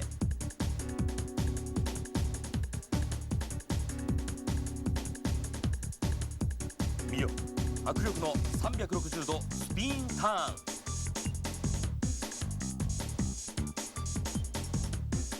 さらにサンドアタックがこいつの得意技力強くワイルドな走りはもう止められないスケルトンでリバーシブルボディのワイルドスコーピオン専用のコントローラーに充電用パワーパックとパワーパックトレイもセットにして9480円。9480円だ。0120の666の666、日本直販へ今すぐ申し込もう。WTA ツアー2000スペシャルチェイス選手権。ニューヨークマディソンスクエアガーデンで行われるツアー最終戦。限られた超豪華メンバーのみに出場資格が与えられ、シングルストップ16名、ダブルストップ8組で行われる頂点の争い。ガウラではこの大会の模様を5日間にわたりご覧の日程で放送します。2000年女子テニスの総決算、今世紀最後の女王に輝くのは果たして。お楽しみに。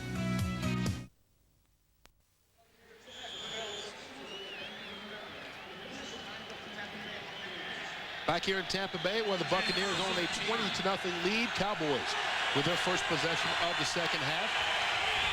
Starting at the 17-yard line, Emmitt Smith back in the game. Probably wishes he weren't. Shelton Quarles gets him after a 2-yard pickup. Hey, America's fastest sports is now coming to Fox. Starting in February 2001, Fox Sports and FX are the places to turn for every pitch, stop, lap, and checkered flag. It all begins this February with the 43rd running of the Great American Race, the Daytona 500. Fox Sports and FX, the new homes of NASCAR. Well, and you know, NASCAR is all about speed, and so is this Tampa Bay Buccaneer defense. And they're getting them into good situations right now. Second and long for the Cowboys when the Bucs start to turn it loose. A little shovel pass to Emmitt Smith, breaks a tackle, and Emmitt gets enough yards for the first down, 11 yards on the play for Mr. Smith. Emmitt looks like he's having a pretty good time. I mean, the scoreboard doesn't tell it, but he's not having a bad game in here, bad game at all on this shovel pass right here. Pretty good execution. Emmitt takes it out the back door. It was supposed to go to the left, but he saw an opening to the right, and that's really been Emmitt's best, you know, as good a weapon as he has in this league is his vision.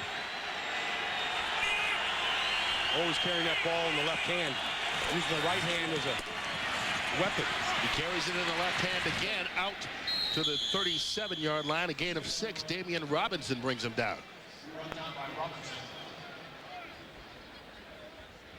Cowboys have had trouble putting the ball in the end zone.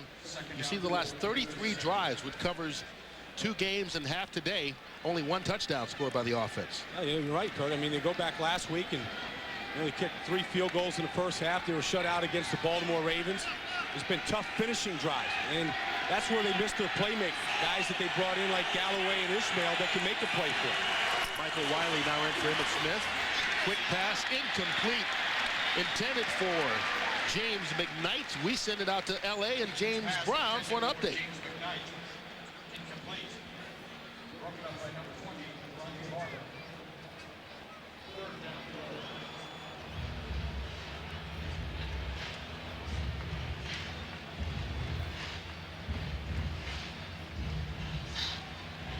Well, how about the Rams having only 3 points in the third quarter with the return of Kurt Warner? Obviously, Kurt coming back after that 6 weeks rusty. Carolina seemed to have their number. They were the first team to beat it. On third down, Dallas has to get to the 41. Aikman dancing around, completes it. Jason Tucker with the catch, gets the first down into Buccaneer territory. A gain of 15. Troy holding his breath in that pocket that time, getting great protection, knowing that he's going to be swarmed. Nice jump here by Sapp, almost beating the snap that time. But Troy just hanging in there amongst a lot of pass rushers right in his face. Able to keep his vision down the field, finds Jason Tucker. First down from the Buccaneer 47. Aikman going up top. He's got a man. James McKnight, penalty markers down. McKnight was wide open. Damian Robinson, I believe, was the man on the coverage early. Rondé Barber is going to get called here. Did Barber? Yeah, we had an illegal contact in the first half, which was the first of the year for the Tampa Bay. It's going to be the second penalty on the secondary today. Illegal contact, defense, 20, 5-yard, first down. It was Rondé Barber. Well, here it is. I mean, Right now, McKnight, who has a good burst of speed. Ronnie Barber never thinking that he's going to go past him. And that's what happens when you don't start throwing the football down the field. Corners start sitting on you. That's why you have to stretch the field in this league. You've got to take your shots deep. Otherwise, corners like Barber are going to just sit on you. And then they get surprised when you go by him. After the penalty, ball at the 42-yard line. Emmett Smith, caught in the backfield. Derek Brooks drops Emmett for a loss of 1, showing why he was the defensive player of the month. This guy is good a linebacker as there is in football. Yeah, and this defense is catered to him. This gap right here in the middle of this defensive line is as big as there is in the NFL. It's so inviting to take it in there, except Brooks is so fast at reading it. Brooks, who's always under control, patiently in the very patient in the shuffle, is sitting right on top of him. Emmett Smith played against him in high school at Pensacola, said he was that fast when he was a sophomore. Quick pass, Damon Hodge with the grab. The rookie free agent out of Alabama State. 8-yard pass play. I think you got to work on these corners at Tampa, Kurt. I mean, I always believe that. I always believe that when they give you a lot of softness and they give you a cushion, you got to make them come up and play it. And if they're not going to take those slants away from you, you got to keep coming back to it. Cowboys' longest completion in the last 2 weeks, just 18 yards.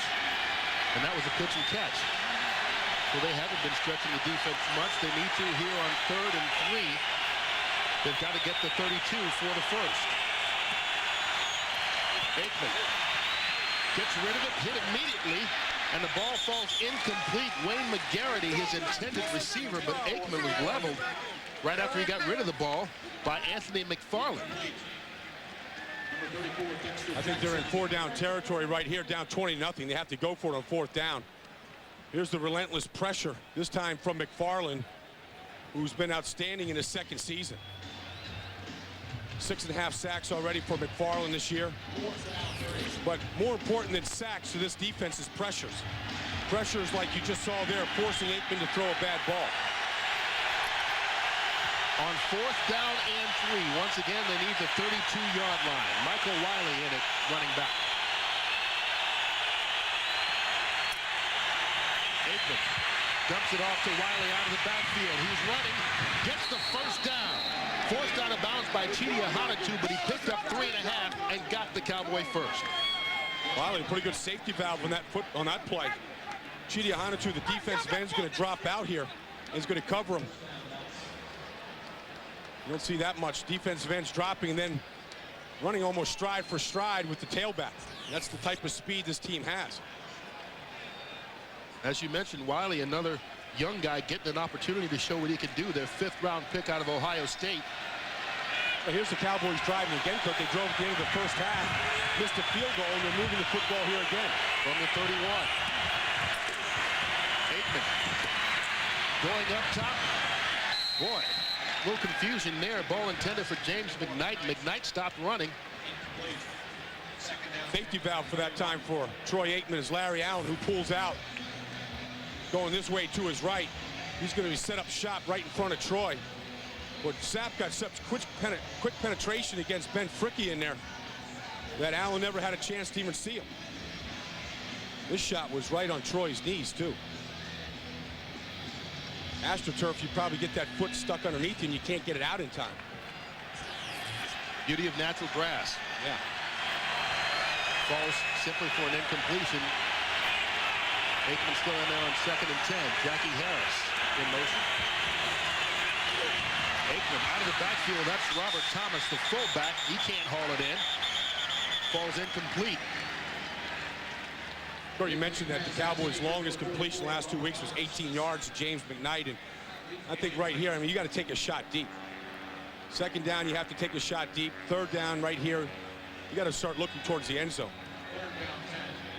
That's the 4th drop of the day by the Cowboy receivers.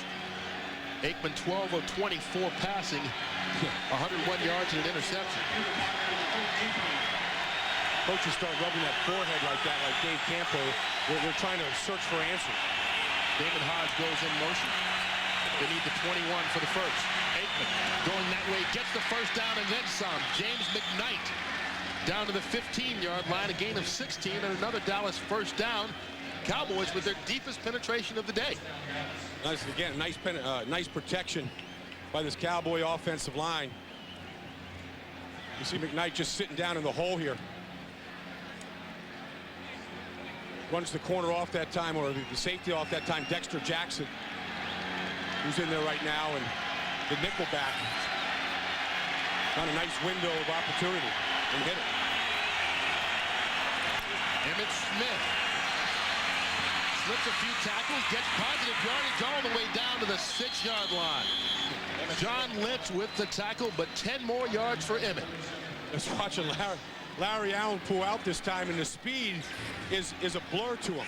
He's going to get out here, but Brooks is going to run right underneath him. He's going to miss him again here. He said he had to try to run under control. Brooks is so tight coming off the C gap, off the defensive end. But Emmett right there, nice patience, allowing Brooks to pass him and then taking it inside.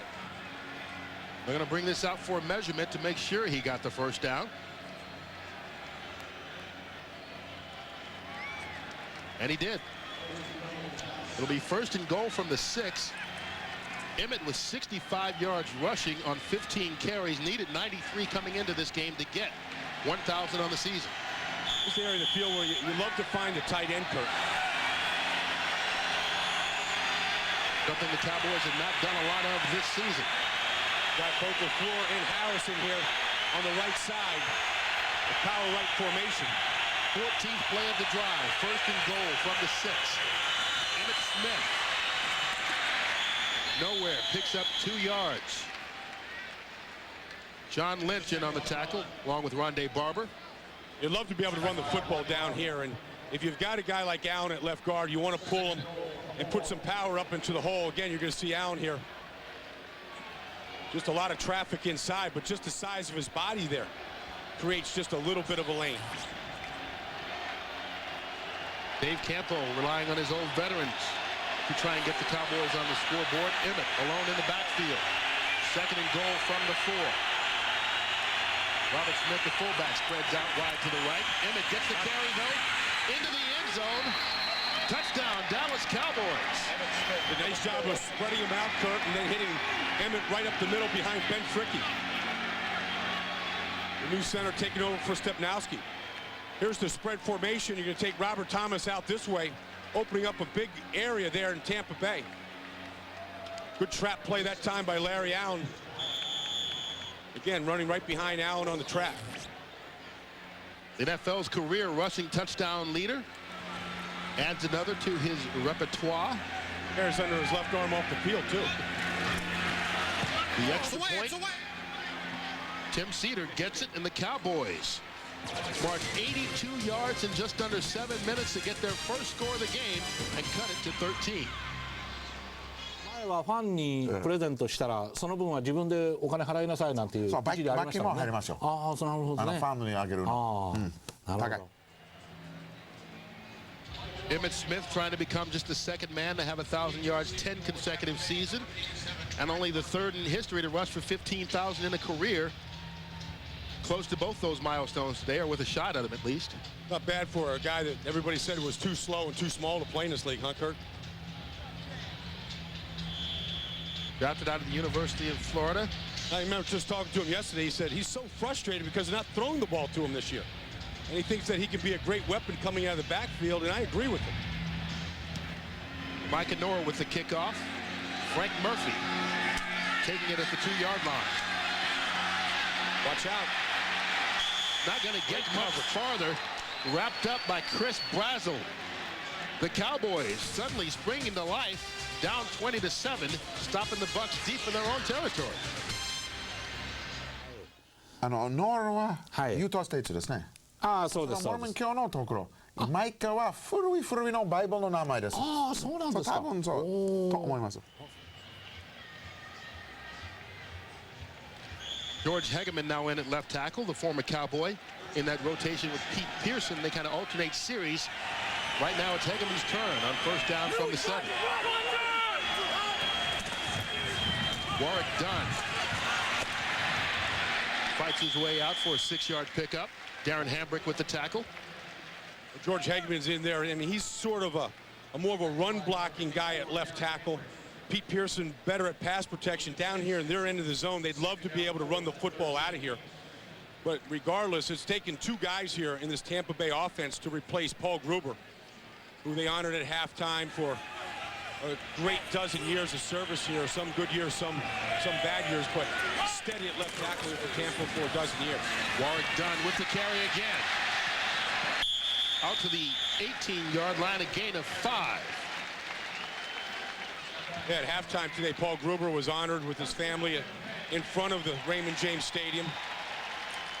There's Paul right here. Got his kids over here, some little Grubers that don't look so little. Met him before the game. They got some of his father's genetics. A guy that thought about coming back and trying to play another year this year, and Tony Dungy was welcoming him back, but physically just wasn't able to do it. On first down, Warwick Dunn spins free. Out to the 30-yard line, a gain of 12, and penalty markers down on the play. And it grabbed the little guy's face mask to bring him down that time. Warwick Dunn's career high 130 yards. He's got 146 right now if this 12-yard run stands. Face mask, defense, number 47, 5 yards, first down. And it does. Ryan McNeil called for the face mask. So a new career rushing high for Warwick Dunn. And I love Warwick Dunn. He's one of my favorite players in this league because he does it with such heart. And he never stops believing that he can be a full-time back, carry it 20 times a game. And who can argue with these kind of moves? There's the face mask that time by McNeil. A lot of defensive penalties by the Cowboys today. They add 5 yards onto it, so the ball's at the 35-yard line. Dunn gonna lose a yard on that career high.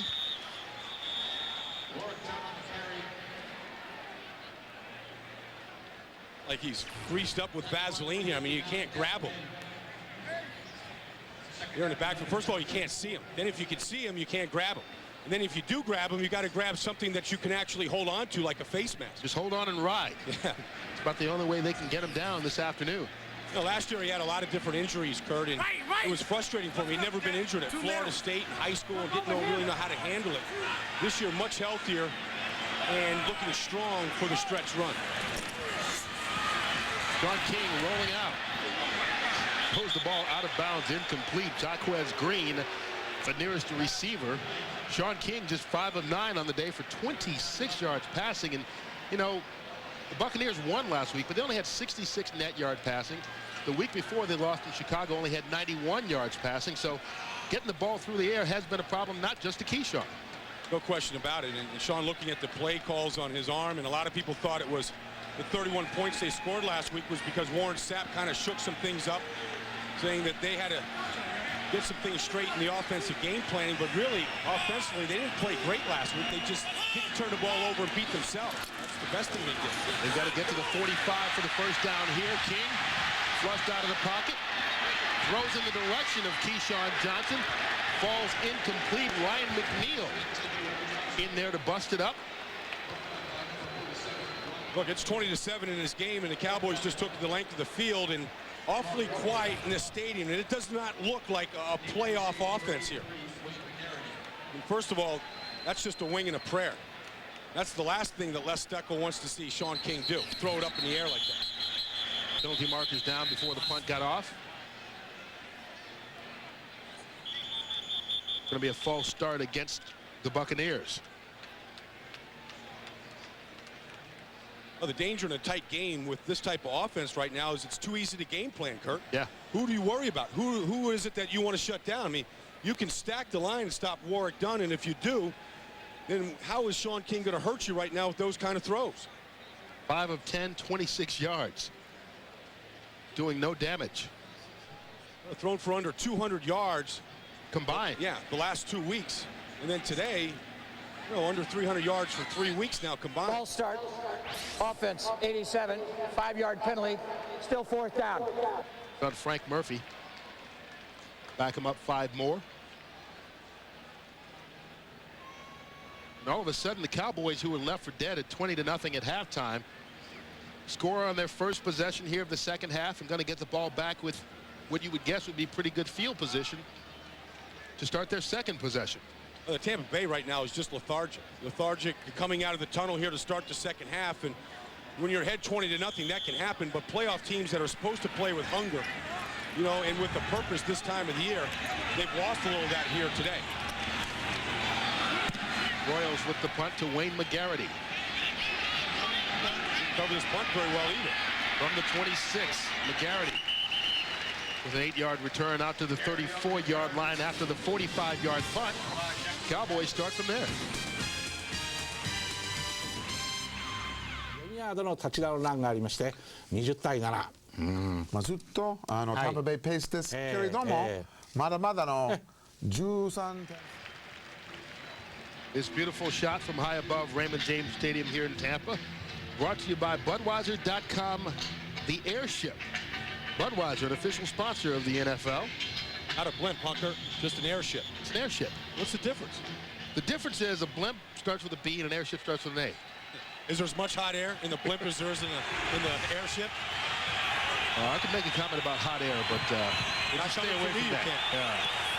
First down from the 34-yard line. Aikman throws it away. Robert Thomas, the nearest receiver. Nate Webster breathing a lot of hot air on the back of Aikman's neck with the rush. Boy, just happened to get rid of this football here. Sapp over here this time working against Solomon Page, and they've got him doubled by the tight end and allows guys to come in underneath. That's the speed that Larry Allen was a little bit concerned with today. That he had to play under more control than he normally does. Does better against just big, powerful linemen that are going to be right in front of him where he can really jack them up. Cowboys go with 2 tight ends. Emmitt Smith alone in the backfield. Aikman dumps it off to one of the tight ends, Jackie Harris, the former Buccaneer, out to the 43-yard line for a gain of 9. You know, the Cowboys came in with the plan this year, and the plan was to bring a guy like Jackie Harris in from Tennessee, you know, a tight end that was a good pass receiver, good runner with it after the catch, and Joey Galloway, and very early this season, the first game of the year against the Eagles, Troy goes down with concussion. Now you're trying to work in 2 quarterbacks. Joey Galloway goes down. You know, and really the game plan went awry from the very beginning. But they're still plugging away here against a good defense this afternoon. Michael Wiley gets the carry on 3rd and short and moves the pile to a first down. He picked up 3. Yeah, Michael Wiley likes running behind Larry Allen as well. Doesn't matter who the running back is, as long as Larry Allen's in there, that's where they're going. Larry Allen, he bench pressed right here. Here's the matchup. Him and Sapp, take Sapp out of the hole. Larry Allen now, I mean, bench press is 625 pounds, Kirk. You know, which is probably close to 100 pounds more than any other player in this league. I think it's great. You ask him, where'd you start? Yeah, I just started. When I started lifting, I was at 405. Yeah. That's where he began. He had 4th place on the bar the day 1 of lifting 101. Like it was no big deal. First down for the Cowboys. Aikman going up top. James McKnight, the intended receiver, Rondé Barber, almost picked it off. Nice job by James McKnight turning into a defensive back and stripping Barber of the football. Tampa Bay plays a cover 2, so you can see Rondé Barber covering McKnight early, and then you're going to see a safety coming over the top. Barber in perfect position here on this ball. But watch McKnight here. Grabs him, pulls him apart, finishes the play, and prevents an interception. The Cowboys took a shot deep. Kind of gets the Buccaneer defense loosening up a little bit, thinking that they might do it again. Jackie Harris in motion again. Aikman, good pass on the slant. Wayne McGarity with the catch. We got to catch up with JB to get an update on that Giants-Washington game. 得意のパターンです。そうでしたね。はい。はい。For the Giants in the game, they absolutely need to win to keep pace in the NFC East. Washington coming up short, at least right now. Right now, the Cowboys on the short end of a 20-7 score here in Tampa. Emmitt Smith with the carry. Rondé Barber on the tackle. Kurt, the Buccaneers right now, I think, are in a little bit of trouble because the Cowboys are completely dominating, controlling the ball here in this 3rd quarter. And really everything starts with this defense, and the defense isn't doing anything here in this 3rd quarter, allowing the Cowboys to control that line of scrimmage. Remember, the battle coming in today was going to be the speed and movement of Tampa Bay versus the power of Dallas, and right now, this 3rd quarter, That power of the Cowboys is winning.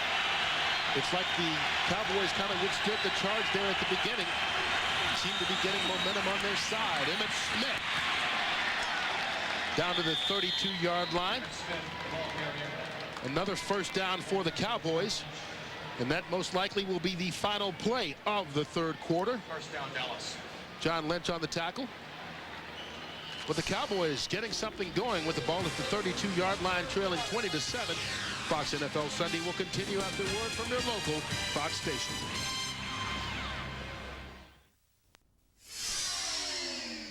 SEM 住友伝説の目指すもの、それは時代を先駆ける創造性、それは人間への快適性、それはニーズに応える信頼性、エネルギーで環境で、そして情報通信で明日のシステムを提案します。 SEM 住友伝説。目の奥がずーんと重いキューピーコアアイはいいですか。目の奥の緊張をふーっとほぐしていって、固まっている肩の疲れまでも柔らかくしてくれる。できました、キューピーコアアイ。胃腸に効くのはとろりと一本、振ってから飲んで免疫キャベそうそう、よく振って。胃にはとろっと一本のみが効く液キャベ。村山智美です。僕は今中央アジアのキルギス共和国の山の中に来ています。ここで僕は遊牧民の人たちと生活を共にして、馬たちと一緒に草原を走り回っています。ごめんなさい。悪かった。12月10日の情熱大陸は、北極から南極まで地球を縦断する世界7カ国の若者たち。日本の若き冒険者石川直樹が南の果てを目指して駆け抜ける。ナスカーウィンストンカップシリーズ。本場アメリカでは熱狂的なファンを持つこのレース、ガオラでも放送開始以来人気急上昇。オーバー300キロの迫力のレースをお楽しみください。ナスカーウィンストンカップシリーズ、次回のレースはご覧の日程でお送りします。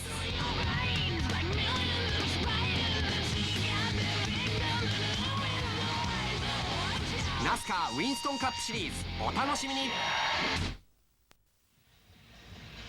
Kurt Menefee, Brian Baldinger back with you in Tampa, where the Buccaneers lead at 20-7 as we head into the fourth quarter, and you can kind of feel the momentum swinging the way of the Dallas Cowboys. Yeah, you know, and I know Tony Dungy here with this beautiful stadium and this crowd, they're sitting on their hands right now. They've got to play better at home. They lost 2 games here this year at home. Of course, Tony Dungy's record, Sterling, when leading after 3 quarters.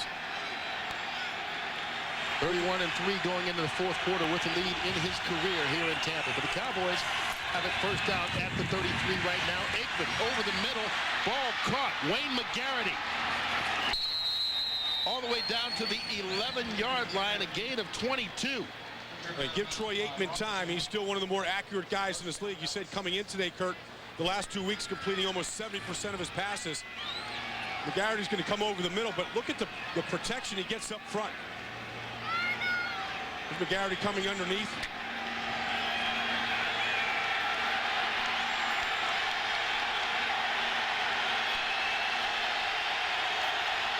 Nice job by McGarity of turning that body in the air and coming back for that football. The Cowboys' longest pass play in 3 weeks. Emmitt Smith dropped for a 1-yard loss. The football comes out, and it's the Buccaneers' ball. This may get reviewed, Kurt. Emmitt saying that he was down.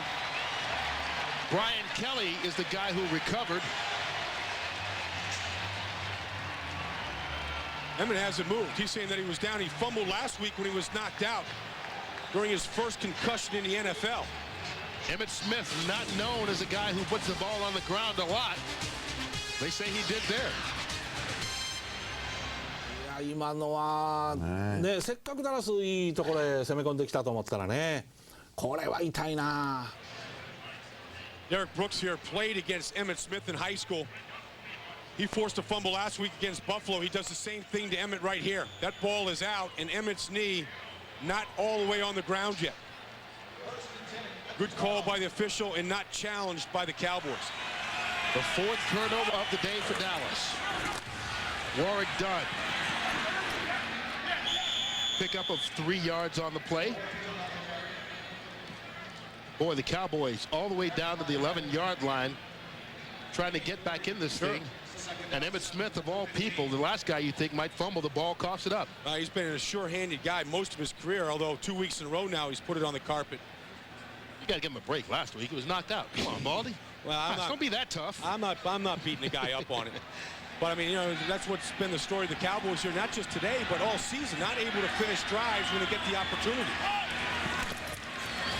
Don King. Pass caught. Keyshawn Johnson upended by Philippi Sparks. A gain of 19 for number 19, but he's still down. Keyshawn wants the ball, Kurt. He went way up in the air to get this one. Awfully tough guy. Will pay the price for it. That's all he wants. Just give him a shot at the slant. Ooh, it came right down the back of that neck. Most vertical pass that the Buccaneers have thrown all day, I think, Kurt. Philippi Sparks. Flipped him. He's been flipped by Philippi. Riedel Anthony comes in to replace Keyshawn. Just his 3rd catch of the day. Just a 6th completion for King. Another incompletion. Sean King now 6 of 12, 45 yards on the day. I've been watching Sean today when he comes off the field, Kurt. He's been stretched and he's been adjusted on the sidelines. He's got a very bad back. It was bothering him last week. He almost came out of the game a week ago. He knows they're in the playoff stretch, and this is his 18th start in the NFL. He doesn't want to come out of there. But he hasn't been real healthy the last couple weeks. In fact, Dave Campo said he doesn't look healthy on film to him. Those aren't healthy numbers by him either. Both quarterbacks have been bothered by back problems this season. 2nd and 10 from the 35. Warwick Dunn dances out across the 40. Stopped at the 43-yard line. Izell Reese with the tackle. Got a lot of start and stop in him. And good quickness and always keeping it between the tackles. And like we said, nice block here by Charles Kirby, the fullback, right at the point of attack. Yeah, those little spaces that he's dancing in on. Nobody's getting a hand on him until the very end. Good call by the Bucs that time, just calling a draw to him, allowing that rush to come up the field. Dunn goes out. Rabi Abdullah comes in. Keyshawn Johnson back in the game at the top of the screen on 3rd and 1. Been horrible on 3rd and 1. There's movement early. Looked like it was from the middle of the line. Dick Hantak, our referee. False start. Offense, number 64. 5-yard penalty. Still 3rd down. That's on the left guard, Randall McDaniel, the big free agent pickup from Minnesota. And they haven't been good on 3rd and 1. They missed 2 3rd and 1 opportunities already today. And this one, right here, the 11-time Pro Bowler right at left guard. Just get an early jump. And today, between Larry Allen and Randall McDaniel, we've got the 2 left guards that have represented the NFC in the Pro Bowl over the last decade. 16 Pro Bowls combined between the 2 of them. But it turns a 3rd and 1 into a 3rd and 6. Quick pass. Jaquez Green makes the grab and gets the first. A gain of 7. Ryan McNeil with the tackle, but another Tampa Bay first down. That's a good throw by King. Time 3 steps and set his feet and let it fire here. He's going to run just a quick slant. Jaquez does a nice job of knowing how far to go. The ball had to get there in a hurry to beat the inside coverage from the linebacker coming out.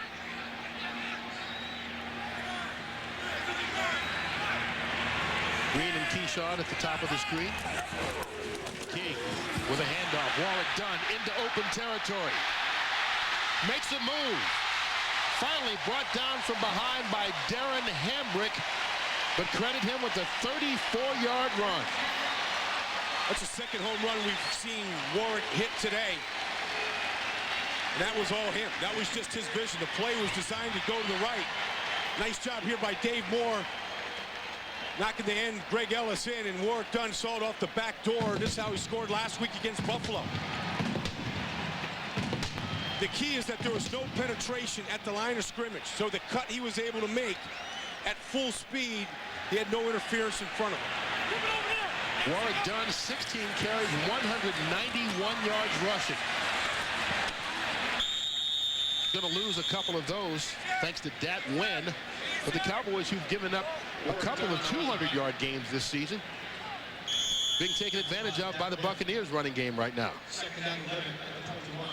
Here you see he's got 190 rushing, but 200 total yards. This has been the Warwick Dunn show. Well, it has been, and I think every team in this league thinks Tampa Bay is a lot more dangerous when Warwick Dunn is the feature back. One, you can't find him back there. Two, he has the ability to take it to the house every time he touches it. And three, you have no idea what he's going to do. Yeah. And here's a guy who led this team in receptions a couple of years ago. Not just last year he led the team in receptions, Kurt, and this year, because he's a bigger part of the running game, as we're finding out here the last couple of weeks, they have thrown the ball a lot less to him.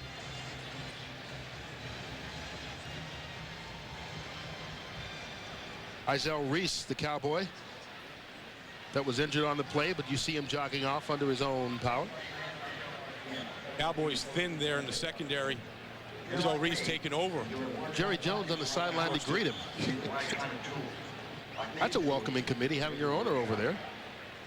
I think Jerry wants to go down there and see what's going on firsthand after that 20-0 first half loss. I think he wanted to see what was going on the sidelines. The players come to play. Did they show up? And they did. They came back in the third quarter and dominated the third quarter. And that was the biggest concern for Campbell, for Dave Campbell, was can he keep this thing together? We've got a penalty marker down on the field. Foul on the play. No foul. That's the third one of those we've seen today. They throw the flag and then pick it up and say no foul. So after the injury, it's 2nd and 11 for the Buccaneers, just inside the 21-yard line. They lead at 20-7. Or just because of the turnovers today and the easy scores Tampa Bay's got, they have not had a good drive offensively all afternoon. This could be the first one. Warwick Dunn bounces it outside. Forced out of bounds. Ryan McNeil with the tackle. A lot of people don't think that Warwick Dunn can be your full-time back. He can't hold up 16 weeks of the season, over 300 carries. But Tony Dungy really feels that with 6 weeks to go in this season, that if they give it to him 20 times a game, that he's going to be able to be just fine. I mean, why not? He did it, over 11 weeks every year at Florida State. Carried it a lot his first year here in 1997, went over 1,000 yards. Well, he's got 18 carries today for 194 yards. It's 3rd and 8. Buccaneers need the 10-yard line for the first. Cowboys showing blitz, and they come. King, another quick pass. Jacquez Green inside the 10-yard line, down at the 9. Another Buccaneer first down. Don King's thrown 3 really good footballs on this drive. Hit Keyshawn Johnson when he got Felipe. He hit Jacquez Green now these last 2 throws, and he's really put a lot of mustard on the throw. Got rid of the ball quickly here, very decisive.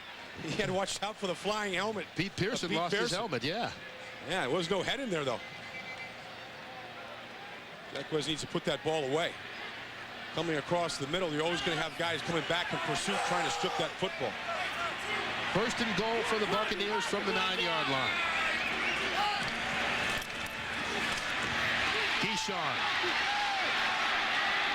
Down to the 4. Felipe Sparks, the first guy to get him. A pickup of 5. Keyshawn caught this ball with the idea that he was going to try to run 2 guys over to get into the end zone. And he knew right away guys were coming at him. He got that shoulder down there, trying to drive Sparks out of the way, but good pursuit that time by Reese. Keyshawn is tough a wide receiver as there is in this league.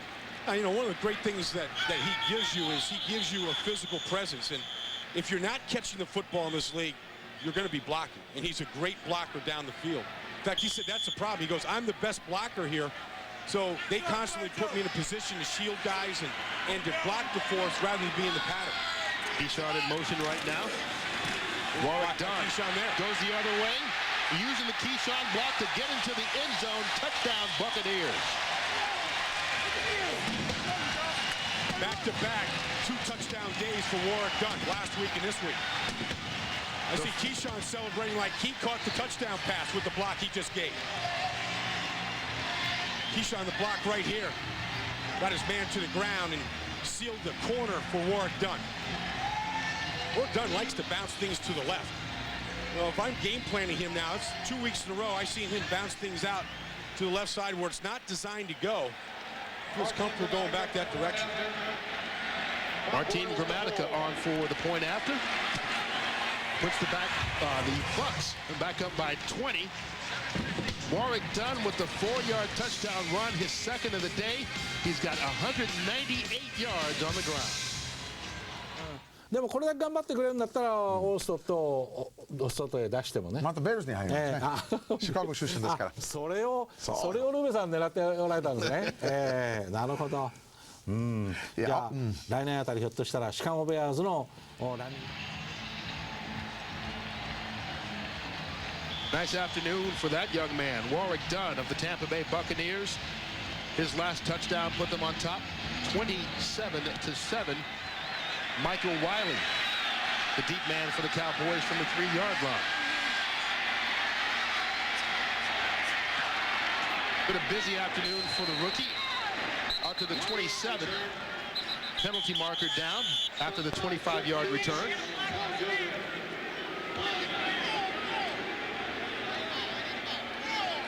That one going to be called against the Cowboys.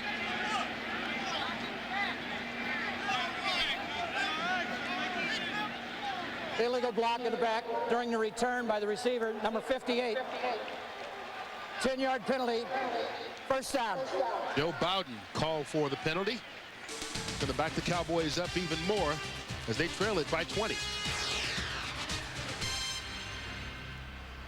デンバーのマイルハイスタジアムも新しいスタジアムはそのすぐお隣ですからね、今。よくやります。そうですね。このパターン。シカゴのソルジャーズフィールドも。Cowboys look like they're stacked up against this touchdown run, except Keyshawn Johnson comes in here and gets a good shot on the safety, Greg Myers. They catch the Cowboys in the blitz. There's Keyshawn there, 19. Gets inside, gets a good bone right on Myers, takes him to the ground, and Warwick Dunn out the back door.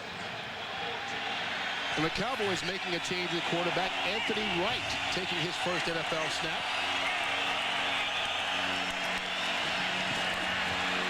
There's an easy way to get initiated. Just hand it off to Michael Wiley.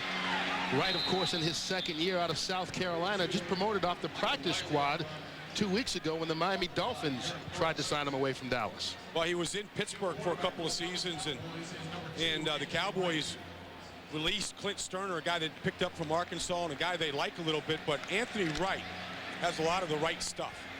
I mean, he's got great athletic ability, he's got a big arm, and they think that's a guy that they can work with. And with Troy getting up there and having a decision to make at the end of the season, and Randall Cunningham at age 37 with a bad groin, Anthony Wright gets his first opportunity. They hand it off to Robert Thomas. He gets the first down for Dallas. You talk about Randall Cunningham, and before the game, Randall telling us that Wright reminds him of a young version of himself. Well, that's a lot to say, because at one time he was the ultimate weapon in this league, and just 2 years ago, Randall Cunningham, the MVP of the league in Minnesota. But he's got a bad groin pull right now, and watching him warmed up today, he was struggling. Troy Aikman, of course, with the facet joint in his back that has deteriorated, will never get better. Surgery won't help it, but he's got to learn how to manage it a little bit better. David LaFleur was off before Wright even lined up behind the center, Ben Franke. Anthony Wright's only been here a couple of weeks. Offense, number 89, 5-yard penalty, still first down. You got to wonder, Kurt, an offense that it looks like the Cowboys have struggled to pick up all year long. In fact, Troy told us there was talks about going back to the old offense, except only him and Emmett know it. So if that many people are struggling to learn and understand this offense, a kid coming off the street for a couple of weeks can't possibly know all that much so far. First and 15 from the 21. Right, his first pass attempt, almost picked off. Rondé Barber got a hand on it to break up the pass. Well, coming up next, catch the best professional figure skaters in the world as they compete in the Grand Slam Super Teams of Skating. Brian Boitano, Katarina Witt headline a star-studded field of Olympic and world champions. It's round 2 of the Grand Slam Super Teams of Skating. Coming up next right here on Fox, following our NFL action. Now you're looking at Anthony right here, Kurt. I believe all teams in the NFL should take up chances with young quarterbacks in development. Draft them, put him in the system, put him on the developmental squad, put him in the off-season program, send him into NFL Europe, get him some reps, and start developing young guys. We found out Ron Wolf in Green Bay developed some young quarterbacks that have gone to be pretty good players. First completion of his young career to Chris Brazzell. Brazzell making his first catch of the season, good for 10 yards. He's got a good motion. Randall Cunningham said that, you know, it does remind him of himself and gets rid of the ball quickly. And I saw him play at the University of South Carolina on a couple of occasions. And when he gets out of the pocket and he starts putting moves on people, he can break some ankles now. And not his own. The guy's trying to chase him. And I think that's the direction this league is going to. Athletic, mobile quarterbacks, but also a great threat to run the ball. Cowboys need the 36 for the first. Right. Wide open. Damon Hodge, and he loses the football. Now they're going to blow this dead here, Kurt. They're going to say he was down. No, they're just incomplete. He juggled it. Fourth down. So the pass is incomplete. Brings up a 4th down for the Cowboys. Yeah, but it was a great throw, Kurt. We had a lot of stuff on the ball. Found the opening here against a pretty good zone defense. Found the right man. Got the ball down the field. Hodge just never pulled that ball into his body and secured it. So Micah Nora comes on to punt. Carl Williams deep to receive it.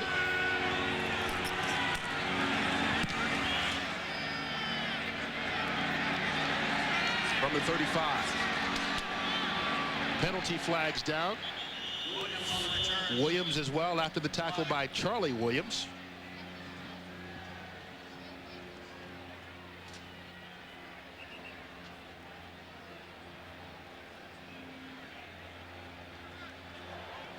Illegal block in the back during the return, number 46, 10-yard penalty. First down. Penalty called on the rookie David Gibson.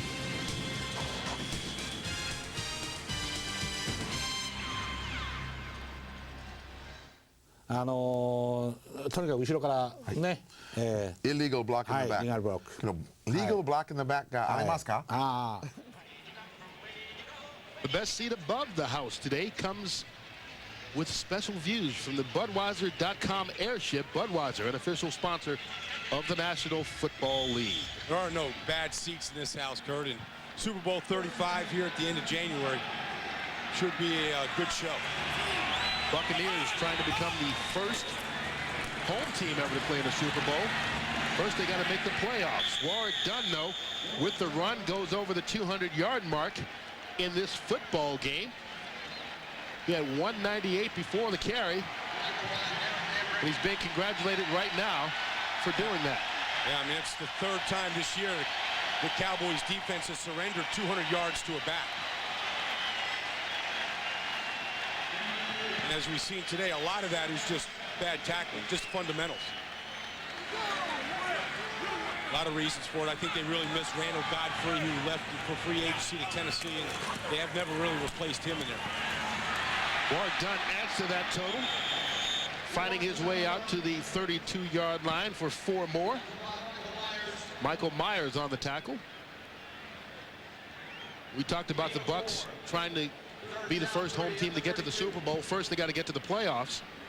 Well, I think, you know, they'd like to get to the playoffs. They'd also like to increase their chances, Kurt, of getting a home game in the playoffs, not having to go on the road. But if they do have to go on the road, I always believe that defenses travel well. And this is a defense that can go anywhere and put up a big game. 3rd and 3. Dunn goes the other way, spins out across the first down marker. Baron Wortham with the tackle, 4 yards on the run by Dunn.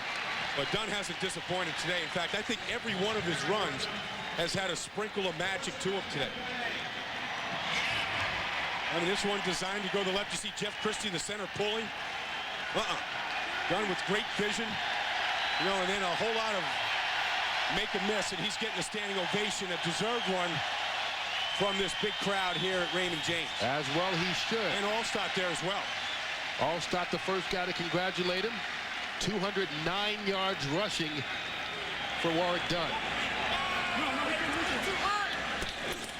Robbie Abdullah now in the game to replace Dunn, and he gets some running room.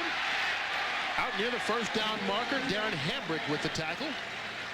Hey, so Michael, I'll start in the background there congratulating Warrick Dunn, and they've always had a great relationship here. I mean, both of them have been frustrated by the fact they've had a split time, but it hasn't prevented them from being good friends and being able to play with one, work with one another. Dunn, the second biggest rushing day in Tampa Bay history. James Wilder with 219 yards against Minnesota back in 1983. Kurt, he was frustrated last year. Last year, rotating time, he was more of a receiver than a runner. Only averaged 3.6 yards a carry last year.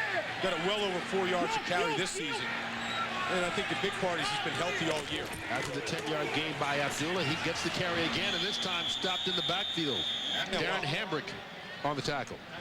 Abdullah tried to do a Warrick Dunn move there in the backfield.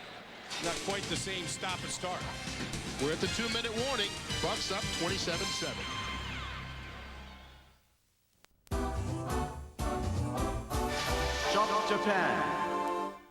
はい、今日も素晴らしいアイデア商品をご紹介しますよ。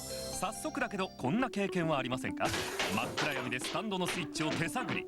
いくらおしどり夫婦でもこれは辛いですよね。そこでポンと押すとパッとつくお手軽ライトタップライト。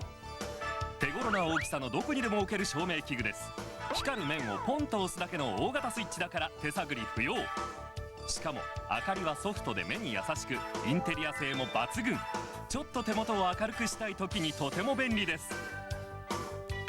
暗いお部屋は危険がいっぱい。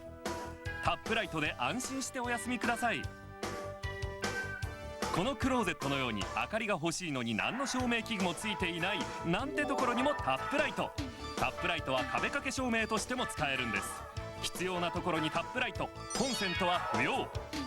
お子様の枕元にもタップライトをどうぞ。タップライトは電池式だからどこでも必要なところでお使いいただけます。遠くのスイッチよりも手元のタップライト。車内照明にすれば車のバッテリーが上がる心配もありません。さらに停電の時にも大活躍。いかがですか？この便利なタップライト4個で4980円。だから寝室やトイレ洗面所、クローゼットの明かり、暗い通路、もちろん子供部屋、車の中、おっと4個では足りないかということで、さらに全てのライトに電池もお付けして、タップライトは6個で4980円。4980円すると1個あたりこれはお買い得。お手軽ライトタップライト6個セットで4980円。お申し込みはフリーダイヤル 0120-874422 今すぐお電話ください。 Get it at Shop Japan. Warrick Dunn so good, he's gaining yards when he's not even in the game. They adjusted it. They say now he's got 210 yards. They gave him another run on that last carry while he's standing on the sideline. You know what? We know him as a football player, and what a great day he's having today, Kurt. But every year at Thanksgiving, he has a program, Homes for the Holidays. And he did it over Thanksgiving this year where he's providing homes for people that are homeless, a little bit like he was when he was a boy growing up. And wants to give opportunities for underprivileged kids and families in this country to be a homeowner. Second and 14 for the Buccaneers. Robbie Abdullah with the carry. Springs it outside. It's going to be near the first down marker. Forced out of bounds by Dexter Coakley after a gain of 13. Of course, Warrick Dunn with the big 210-yard day. Emmitt Smith came into the afternoon needing 93 yards to get to the 1,000-yard mark for the 10th straight year, but looks like he's done for the day, so he won't get there. Looking to get it again next week.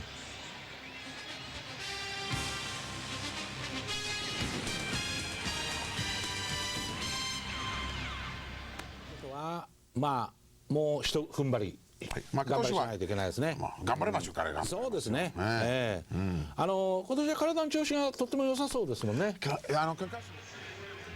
Warrick Dunn's 210-yard day, part of 248 total for the Buccaneers, which sets a brand new Buccaneer record for a single game. You know, their identity is to run the football. It always has been with all-star Dunn. Right now, Dunn taking the advantage of the opportunity that they're giving him. First down from the 43, Abdullah picks up 3 more yards. Greg Myers with the tackle. The Buccaneers with this victory will go to 8-5 on the season. Big matchup next week, Kirk, as they go to Miami.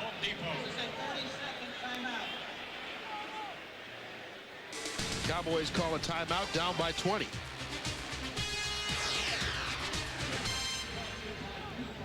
だってタンパベアでしょ。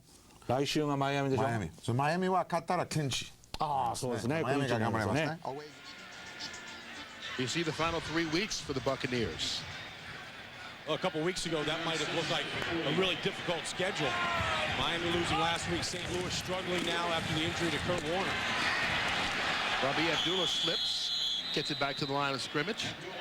Mario Edwards with the tackle. Tampa Bay helped themselves out here today, tying themselves up there with Detroit, team they'd split with this year. Washington right now struggling against the Giants late in that game. And right now, the Giants lead it 9-7, about a minute and a half left. Time permitting, we're going to take those of you that are watching us to the conclusion of that game in Washington. Tampa Bay put themselves in a hole this year, Kurt, when they lost 4 games in a row. They actually went 42 days without a win, counting the bye week and the 4 losses. Nice tackle by Michael Myers of Robbie Abdullah.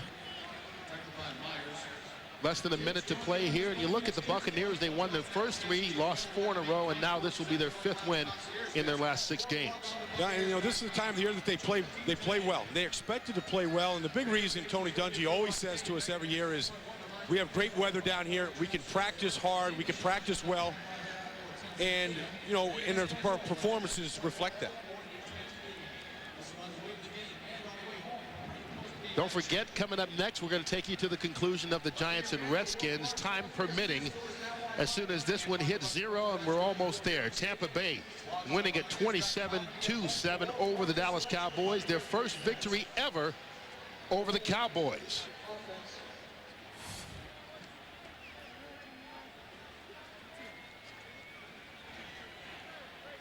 Buccaneers on 4th down, just let the play clock run out and going to take the delay of game. Delay offense, 5 yards. That allows the fans to sit around here in the stadium and celebrate just a little bit more, Kurt. It makes it tough on Dave Campo, who can't wait to get out of town right now. So only 10 seconds left on the clock.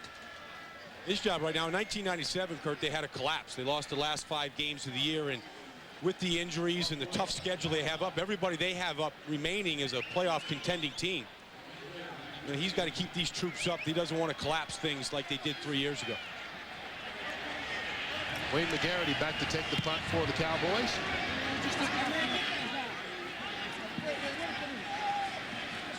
Ball rolls out of bounds with 1 second left on the clock. And so they let the clock